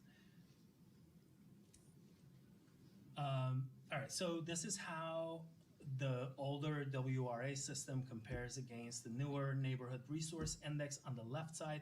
The right side map is what I just showed you. On the left side, we see that instead of having like 0 well-resourced areas, we see a gradient inside the city boundaries, and this is just an example. The voucher program is not active in Albany, but we're in Albany, so I thought we can use that as an example. So we do observe some variation within the boundaries. It's still the same general story. The suburbs have much higher scores, but if we divide up the distribution of the scores into 5 categories or quintiles, we see that there is some variation across neighborhoods in Albany, and that has some implications for the program, as I will show in a couple of minutes. Next slide, please. All right, so we introduced this pilot program which uses the NRI, the Neighborhood Resource Index, instead of the WRA. The kind of advantage here is that we can now quantify the amount of improvement or the level of improvement that happens as a result of a given move of a voucher holder, because we do know the score of the origin and destination neighborhoods for every move, or for the majority of the moves. We are able to quantify that change, right? So we want to kind of reward or incentivize improvements in local conditions, but the question here is how much improvement is enough? Because the purpose of this program, Making Moves, is to help families move to high opportunity neighborhoods. So not just any kind of improvement would be sufficient. So we wanted to see how much improvement would be enough to qualify for incentive here. Next slide. To answer that question, we used empirical data from the program itself. The program has reported about 270 moves as of last year. In those 3 counties, Erie, Suffolk, and Nassau. The majority of the moves are in the first 2 counties. When we looked at that sample of movers, we found out that the average mover has improved the local Neighborhood Resource Index score by about 10 to 11 points. That's roughly similar to 1 quintile worth of improvement in the distribution of the NRI score, or in other words, it's kind of equal to going up to the next 20% of neighborhoods in terms of local opportunity. And that's, again, is just an example from Albany. what 1 quintile of improvement would look like, going from the beginning of the arrow to the end of it would qualify as 1 quintile or 10 to 11 point increase in the local NRI. Next slide. So based on that observation, the average improvement in the local NRI, we frame our policy proposal as this. Voucher holders would be eligible for funding in this pilot program if they improve their local NRI score by that much, by at least 1 quintile, but also we want them to end up in the top 3 quintiles. Again, motivated by the purposes of the program to help families move to high opportunity neighborhoods.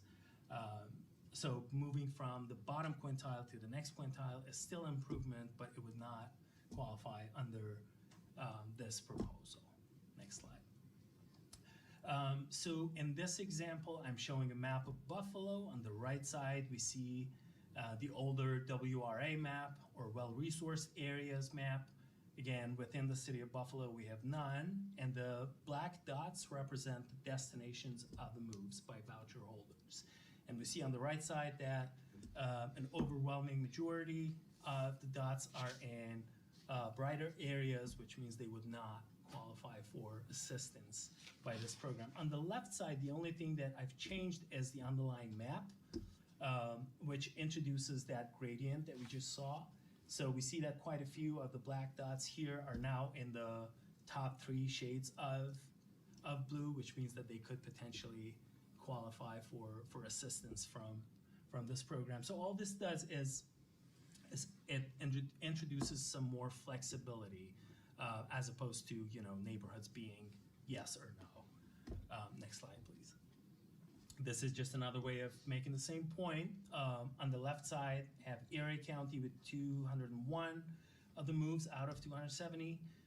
On the right side, there's Suffolk County. The light bars, the light color bars, show the share of movers that were eligible for funding under the WRA, the older system. The darker color bars show the newer system, or the share of eligible moves under the newer system. And you see that in both counties, we see an increase of about 10 to 11% or percentage points in the share of eligible moves. Next slide, please. Okay, so just to wrap up, this tool, the NRI, Neighborhood Resource Index, introduces a continuum. It provides more nuance in capturing the level of opportunity in neighborhoods. And so it allows us to move on from the binary approach of in or out to a more nuanced kind of system. This new policy expands the scope of eligible moves by about 10 percentage points. This pilot program is supposed to expand over to a couple of new counties, so we're hoping we have a bigger sample of movers, which would inform more detailed analysis of how we can inform the framework of this policy.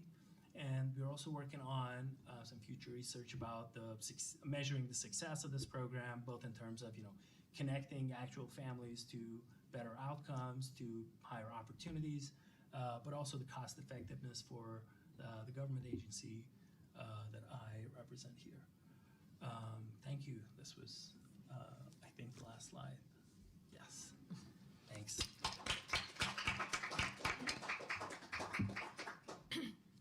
Okay, next to speak to us about building balanced communities for the North Country, we have Beth Gillis, who is the director of the Lake Champlain, Lake George Regional Planning Board. Thanks, everyone. You can go to the next slide, please. Thanks. So my name is Beth Gillis. I'm the executive director of the Lake Champlain, Lake George Regional Planning Board. We are a federally designated economic development district. That's our official title. What that means is we are an agency of planners, and we study the needs and conditions of our region and then work to create strategies that improve, you know, systemic issues within our region. So we cover 5 counties in upstate New York. Hamilton County, which was mentioned earlier, with 5,000 people. That's one of mine. So we're up in the top corner. 80% of our areas within the Adirondack Park, which is a big consideration when it comes to housing development due to the additional development constraints from the Adirondack Park Agency. But our housing plan kind of came out of a 2020 economic resiliency plan. So post COVID-19 pandemic, we were provided funding from the federal government to do an economic resiliency plan. We came with 6 economic imperatives, came out of that plan, one of them being housing. And the top recommendation under the housing category was to do a regional housing strategy. We had a lot of anecdotal information. We had a lot of people saying, my kids can't afford to come back here and live and get a job. I can't afford to buy a house. So we figured if we were going to do something about it, we needed to get some data behind it. So that kind of kicked off our housing plan, which we released in April of 2023. Next slide. So I have to give a shout out. We paid for this housing plan with funding from the Northern Border Regional Commission. Deputy Secretary Pattison in the back is our New York rep to that agency. So we had really multiple goals for this housing plan. We wanted to look at our local and regional market trends. We wanted to look at our land use policies, especially around the Adirondack Park. We wanted to establish actions across all of our counties and determine sites that would help catalyze housing development within the region. Next. So establishing the issue. Upstate in the Adirondack Park, we had a dramatic housing price increase, especially post-pandemic. In the past, second homes were generally very expensive and kept along the lakes and the rivers. And then we have our neighborhoods and our communities where our workforce lived. Post-pandemic, people were buying houses, sight unseen cash offer, $50,000 above asking, just to get a place in the Adirondacks outside of the more populated areas. That really started pushing our workforce out of our communities. We have a growth in short-term rentals. We have varying opinions in the Adirondack Park based on what community and county you're in. About short-term rentals, there are a lot of local communities who are putting regulations in place to regulate short-term rentals even before the state took that on as an issue. We have a low production of housing because it's very expensive to build and we have nobody to build them. We have an increase in seasonal housing, obviously the second home spike after the pandemic, and we have a mismatch in regional wages, and I'll show a slide on that in a minute. So our demographic and economic trends in general, we have a declining aging population in the region, negative net migration. Our household sizes are a lot smaller than the state average. We have more 1 and 2 people homes because we have an older population. We don't have a lot of families. Our median household income is about $14,000 lower than the state average. And we have a really solid base of middle income homes. Show the next. So this is our household income distribution for 2020. Blue being my 4-county area, green being New York. So you'll notice in the $15,000 to the $99.9 thousand range, we have more people. And then as you go above that $100,000 income distribution, our regional amount decreases quite significantly compared to the rest of the state. Next. These are our average earnings per job within the 4 counties. New York, we take with a little bit of a grain of salt because you have really high paying jobs down by the city, which is why we added the national average in there, so it's still significantly lower than the national average of earnings per job. Next. And I think this is my favorite one out of the entire plan. So the blue lines are the numbers of workers within our highest occupations. The green dots are their average annual earnings. So our top 3 occupations make the least amount of money. They make lower than the 4-county average. Our average annual wage is $38,000 a year. So we did a housing inventory and analysis. We have had a plus 0.1% increase in housing stock in the last 10 years. We don't have new housing. We have a disproportionate concentration of single-family homes. So 74% of the homes within our region are single-family, only 28.6% are renters. We have 22% of our residential units are seasonal. Next. So this is just a map showing the renter-occupied distribution. You'll notice Harrietstown, that's where Saranac Lake is. The city of Plattsburgh's very dark. Champlain has a couple villages, the village of Champlain and the village of Rouse's Point.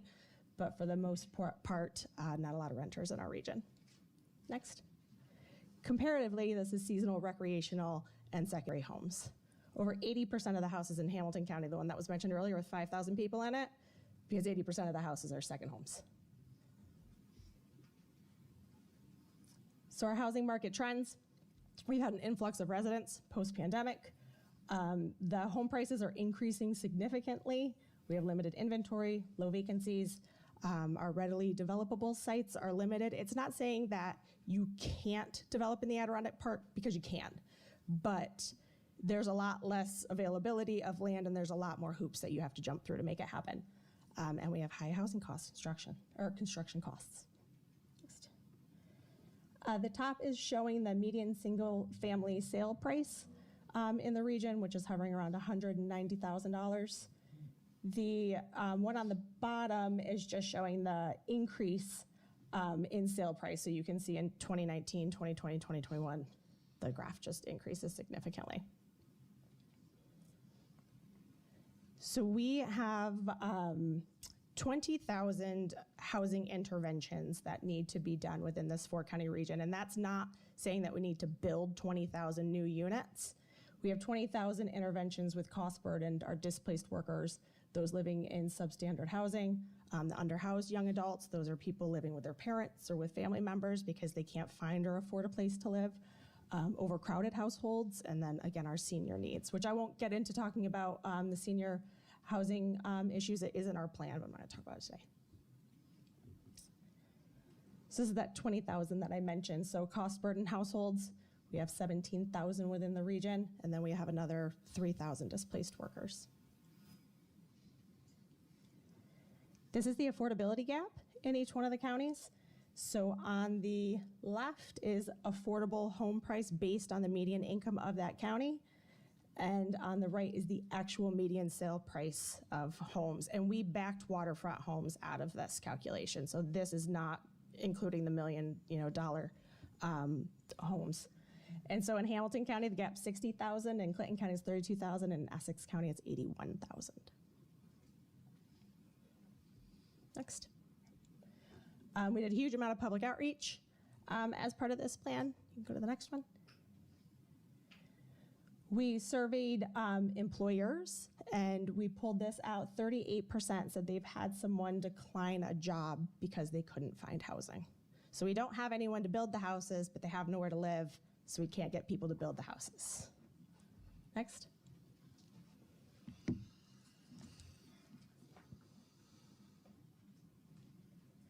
We also surveyed residents. 82% said that there's a lack of quality rentals and prices aren't affordable, and 67% that said there's a lack of quality houses for sale. And I will note too, when I get into some of the implementation, the public, when we did our outreach, preferred 2-to-1 rehabilitation over new build. I think people in the Adirondacks especially are concerned about community character. You know, putting 4 housing units in the town of Keene increased the housing stock by 4%. So, yeah, and there's a lot of rundown homes throughout the Adirondacks. So even though rehab is more expensive and it's harder, it really is preferred by the community, and we've leaned into that a little bit in some of our work. Next. So we came out with 10 initiatives. They each have strategies underneath them. I'm just going to touch on a couple of them. Next. So one thing that we've started doing is working with nonprofit-owned, donated, and municipally owned property to complete pre-development. So we're looking at these properties like they're an industrial park. So if you have an industrial park, you're going to put the infrastructure in that you need, you're going to get the community buy-in, you're going to do all the permitting, the environmentals, all the background work, so that you can then say to a developer, for-profit or nonprofit, here, put some housing here, with the understanding that it's going to be the type of housing that this community wants to see. So we actually have 6 pre-development properties going right now. All of that work is being grant funded, which is why it's kind of taking us so long to get some off of the ground. But we do also have a handful of communities who are interested in now being a part of that. So we're actively seeking additional grant funding to do that work. Next. Zoning is a big thing. So the Adirondack Park has its own zoning. At the state level, communities can choose to do their own zoning on top of that. Not many have, but the ones who have, we're helping them look at their zoning and land use regulations to ensure that there's not any unintended exclusion of types of housing within certain areas. And we're working on a best management practices guide for those communities. I mentioned community character. In the Adirondack Park, we have designated hamlet areas, and so that's where you can have the highest density within the park. Even though you can have it, it doesn't really mean that it's there. And so one of the things we've started doing are these visualizations of here's what it looks like now. This is an actual, I think it's 60% development in a hamlet. So we give them like, this is what is here now. Here's what 20% would look like. Here's what 40% infill would look like. Here's what 80% infill would look like, just so people can fully understand what that development is truly going to look like, and they can decide whether they, like that change in the character of their community. Next. We are also launched a workforce housing revolving loan fund. So we, as an agency, have a small business revolving loan fund. So we give loans to small businesses who can't get conventional bank financing. And we kind of took that model a little bit and did it for workforce housing. So it's meant to provide low interest financing for long-term rentals. And so it's to put new units online. So you can purchase and renovate. It's up to $150,000 at 4%. There is a continue affordability compliance part of it. We will put a deed restriction on the property. You have to give us annual rental rolls, and you have to certify that it's long-term rental for the life of the loan plus 3 years, because we don't want people taking low interest financing and then just turning them around into a short-term rental. Next. And then some of this was like our catch-all. Infrastructure is a big problem in the Adirondack Park, lack thereof or aging and inadequate. And so if we're going to talk about development and adding units, we need to make sure that our infrastructure is able to handle it. And we're also trying to figure out an annual regional report for housing indicators. What are those metrics other than like new building permits that we can actually measure to measure our success? And so that's really important to us and something we're trying to figure out right now. We're also working with some of our RPCs to talk about state programs, mortgage assistance programs with a little bit higher thresholds and not first-time home buyer programs. So if you have someone with a split household who maybe when they were married or together had bought a house, but now they're on their own and they want to buy a house, they're not technically a first-time home buyer, but they can't afford to buy a house. So, we think it's important to be able to include some other groups that are maybe excluded from programs that already exist.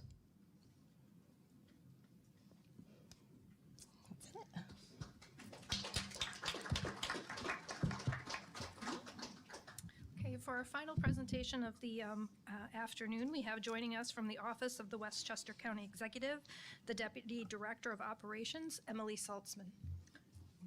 That one isn't. Oh, there we go. Okay, good afternoon. So I'm going to talk to you a little bit about a program that we developed in Westchester County. COVID seems like a long time ago, but we were able to get a large tranche of federal funding through ARPA. It was over $180 million for Westchester County. And so we worked quickly to try to figure out what would be an impactful thing to do with that money toward housing. Next slide. So the challenge for us were, as it says here, some of the requirements of ARPA funding, that you had to build a strong, resilient, and equitable recovery. And we used, because the ARPA money came from the Federal Treasury Department, we used Treasury Department guidelines, which were that the affordability level had to be at 65% of AMI and below. Next slide. So we developed a program over several months that we called our Flex Fund program.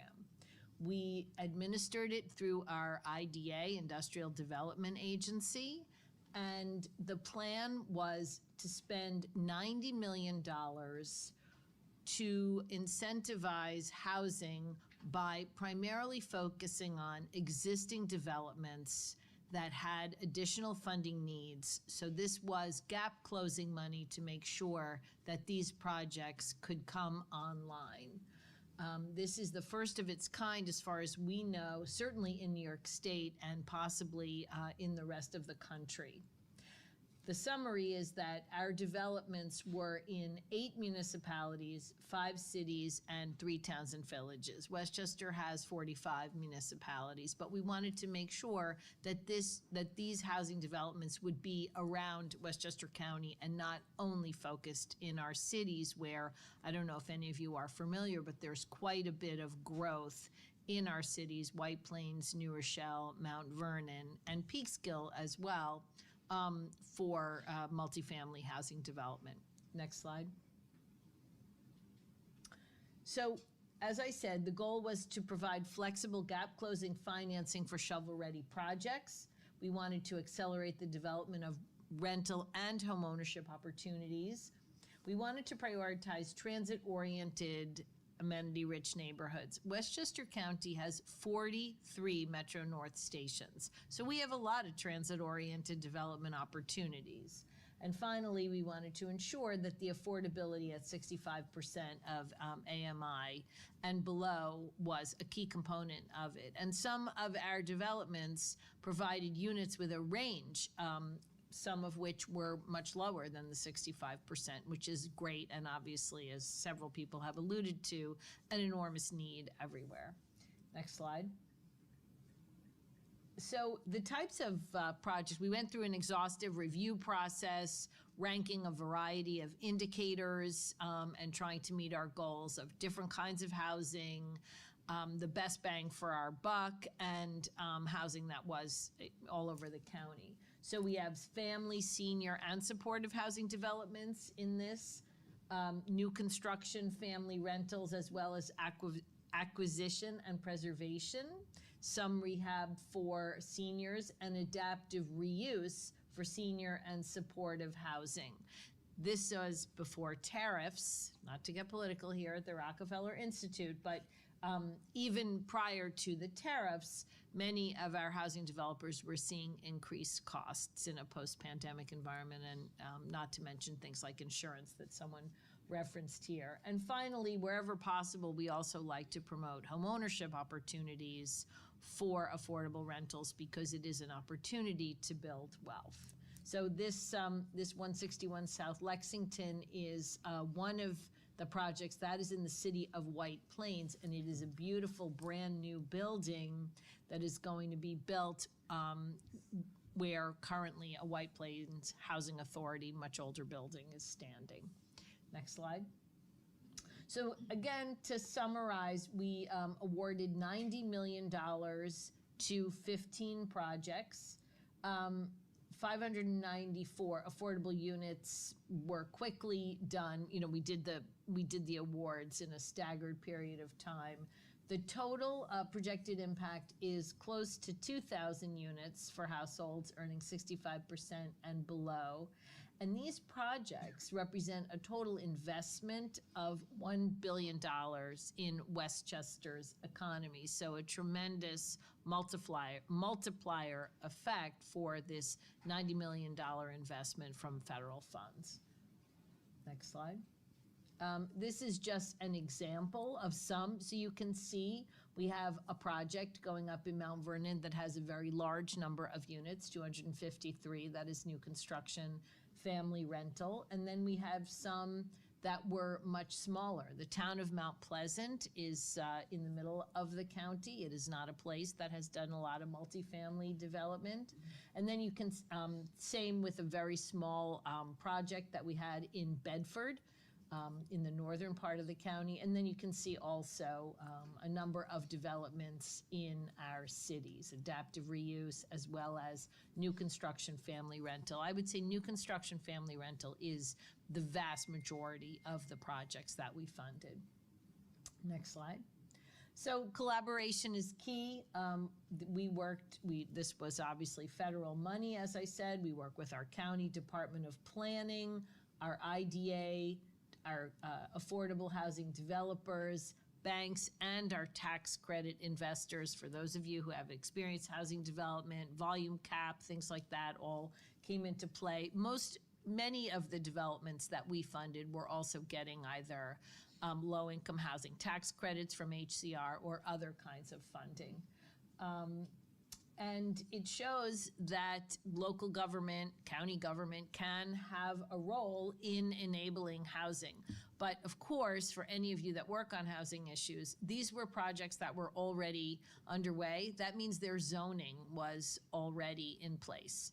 It was very important to us to meet the deadlines of the ARPA money that these projects had already received all the land use approvals that they needed from their municipality, which is always a very, very challenging hurdle to overcome in Westchester and everywhere. Next slide. So the lessons that we've learned is flexibility is essential to closing funding gaps where you can be flexible, which is not always the case. It's very helpful. We think this is a scalable model, and happy to talk to any other county that looks at it. Obviously, we don't anticipate more largesse coming from this federal government in terms of affordable housing development, but you never know.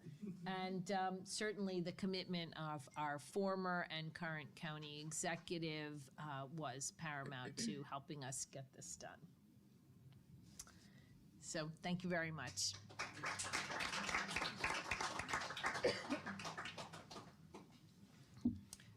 Open the floor to questions or discussion. As before, a mic will come around, and if you would be so kind to maybe state who you are or what your affiliation is to facilitate networking and discussion, that would be great. Any questions?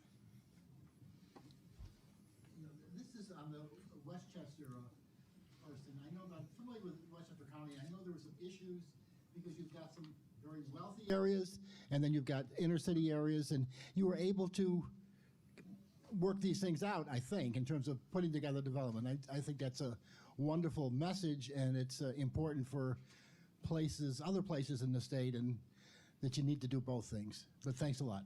Thank you. Yes, we, as I said, by funding projects that were already underway, we didn't have to get over the hurdle of the zoning, which can be challenging, especially in our less urban environments.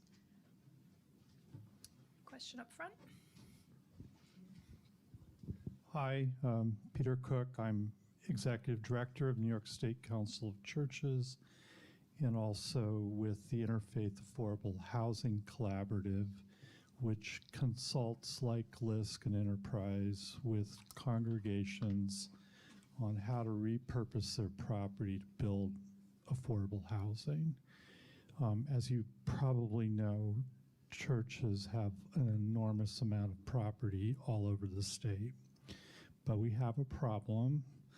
We have lots of problems, but one of the top problem is zoning. And these restrictive zoning laws are killing us. And we've run into legal barriers which are so bad that attorneys are not willing to spend the money to fight it. So my question for you is, are you aware of the Faith-Based Affordable Housing Act? And are you able to give us an update on where this stands politically in your realm?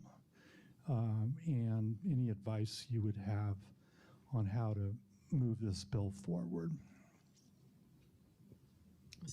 Is that to me? That's for all three of you, because you're all wearing different hats, but I know that some county executive representative for counties came out in a Gothamist article that said that he was going to do everything he could to make sure that this thing didn't pass. So I don't know if you're all on the same page with this guy. I can't remember his name, but that's a little frustrating. And and we know that some of this opposition is coming in counties, suburban counties, and also from upstate. I'm not familiar with it, and I haven't had any conversations with any of my county executives or managers about it, so I'm not going to be really helpful, I think, in this conversation. Well, that tells us something. I'll just tell you this. When you brought it up in the first panel, I took a note to go look into it when I go back to the office. One thing that we do in the world of analysis is to identify capacities for improving supply of housing here and there. We did an analysis of vacant federally owned land in the state of New York a while ago, and I believe with the data that we have at the tax parcel level, we should be able to do something similar with faith-based vacant land, how much opportunity is out there. I think in terms of support, yes, anything that improves housing supply is great. What matters is, in my opinion, the overlap between the demand or the need and where we built the housing. So there may be opportunities here and there, but I think we should prioritize the places in which we see a lot of growth in jobs or in household formation, things like that. That would be the area to target, but that's as much as I can say. In Westchester County, we do have a housing development that we did with the church. I can get you some information about it. I don't want to comment about the political environment except to say, as we saw with Governor Hochul's first attempt, local zoning is a very politically charged issue. And so I think the Governor Hochul, as Steve Acquario said, has done a huge amount to try to get housing developed. And Puya's boss, Ruth Ann Vishnowskis, is amazing and an amazing advocate. But what we saw in Governor Hochul's first iteration was when she wanted to sort of require municipalities to do one of a couple of things. She kind of drew a quarter-mile area around train stations as developable, is that always gets many, many local officials very concerned that someone is going to come in and tell them what they can do with property that's in their municipality.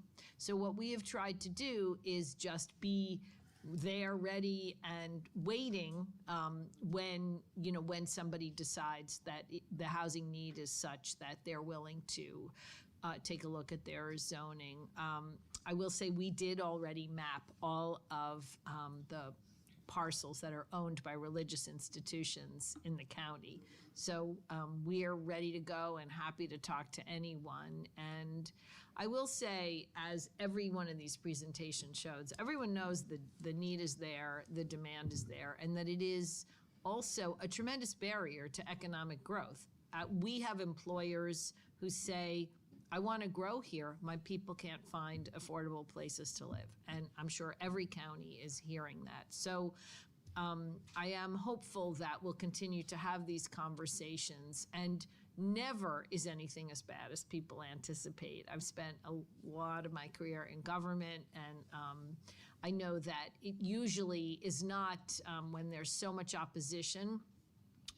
Once things are built, people are usually happy with them. And we have many affordable housing developers who have built all over the county, in the most suburban seeming parts of the county, who faced years of opposition, years of legal challenges, only to have some of the people who opposed the housing ask if they could get a family member in the unit. Or so so hopefully the need outdoes the hesitation. Thanks. We have a conference on June 18th where we're going to lay out the best practices statewide. Oh, good. Statewide on how to develop on faith-based property. Love to have you all come, and I'll leave you with a flyer for all of that. Sounds good. Thank you.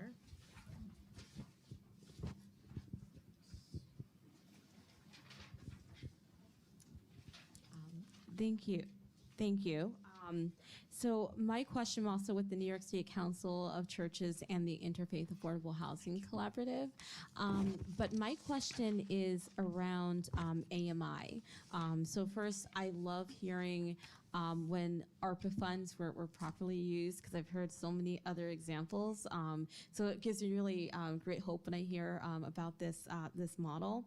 But specifically around AMI, the measure itself is a little problematic, and I'm thinking of like North Country and like Lake Placid and Lake George that are vacation areas, and where you have people who are high income earners that may skew the actual AMI for the area.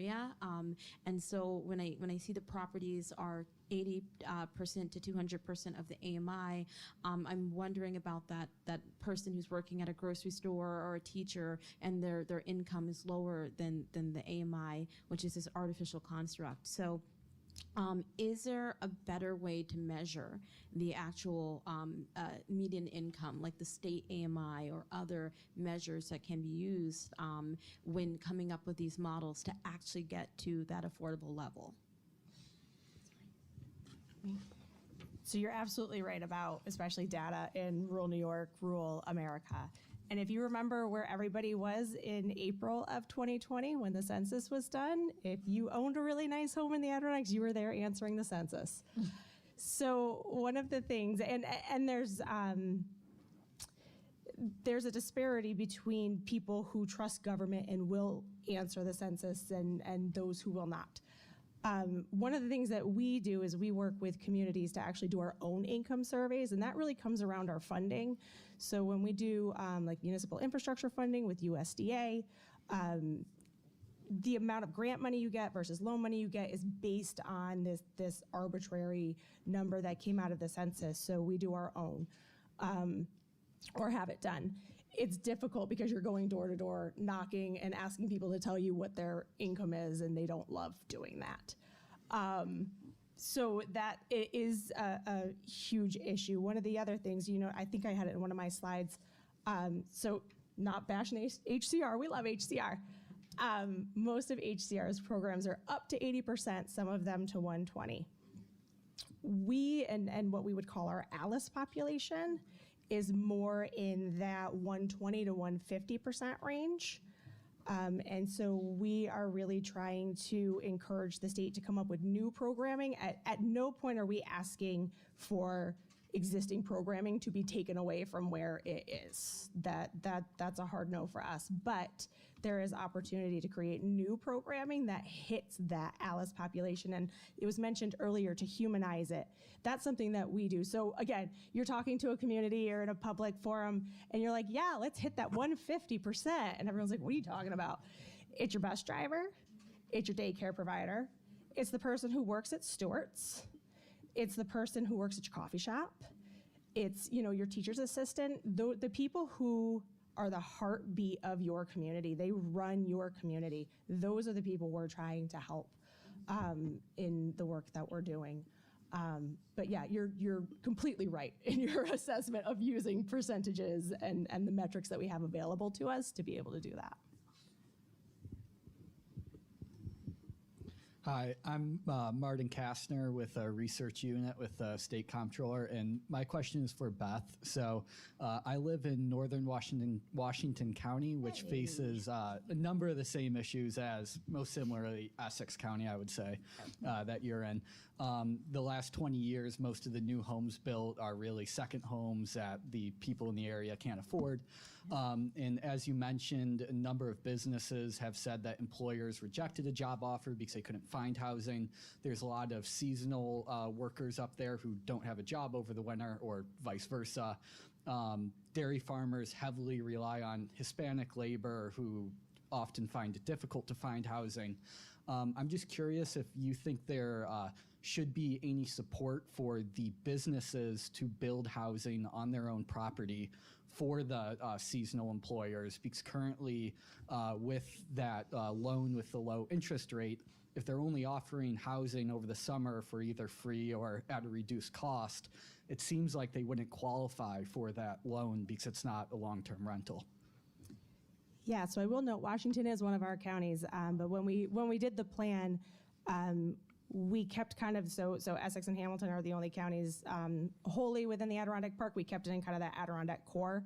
But that being said, one of the initiatives, one of the 10 that's in there is around assisting businesses in not only building on their own property, but building other places. So we have had some hotels in Lake George who have actually purchased old motels and turned them into their own housing where they put their seasonal residents. There was a really big seasonal employee project idea floating around Lake George that the community was not behind. It was actually originally part of the DRI, and it's not anymore. But yes, there's a museum in Hamilton County who's trying to find grant funding. The problem with using state programs to build housing on private property, it gets a little weird with the regulations behind the grant funding. But yeah, there's a whole section in there about working with businesses and helping incentivize, if not helping support them to be able to house their seasonal workers. Because we have a lot of J1 workers in the Adirondack Park. Those are foreign workers that come in. So This isn't exactly what you're asking, but in Westchester County, we have seen they are market rate developments, but it's multifamily on corporate office park sites, because that's a little bit of, we have had a lot of large corporations leave the county, and so there were large sites. Sometimes we have one large development that the office building is there, but they're, they sometimes have a lot of grass around and fountains and all of that, and so they built many hundreds of units. So these are often market rate, so they're not helping us with our affordable housing need, but it is additional multifamily. is the farm worker housing program HCR? That might have been a different, don't know. There's a farm worker housing program that I don't know a lot about. I just know they did it in Essex County. And I can't remember what agency that program came out of, but it does exist. So I have a question to the folks that know Westchester County. We're sitting here in a SUNY building. How did that purchase project go? And is that something we should be building on, or what were the flaws? What were the good parts of it, do you think? So for everyone who is unfamiliar, a piece of the SUNY Purchase campus was developed, I believe it's called Broadview, and it is a unique partnership on site at SUNY Purchase are 2 buildings of apartments that range from just apartments to assisted living to memory care assisted living, and there are also, I think, 40-something private homes. So it was a very good public-private partnership. My understanding is, and there were some affordable units in it as well, because it required state legislation to get it done, because it was on a SUNY property. So certainly, I think it's a great idea to explore, because a lot of the SUNY campuses, the further north you go, the more land that they have, and it is apparently a very popular model, because a lot of seniors who move in there are taking classes and interacting with the students, so it is enjoyed by all. The private properties, though, are pretty expensive, right? Yeah. Yeah. They are. It's in a pretty affluent part of the county, too, is fair to say, right? It is, but the good news for us is that many of those people were Westchester residents, and now they're staying. Yeah. So that's good news. Thank you. Thank you. Do we have time for maybe one more?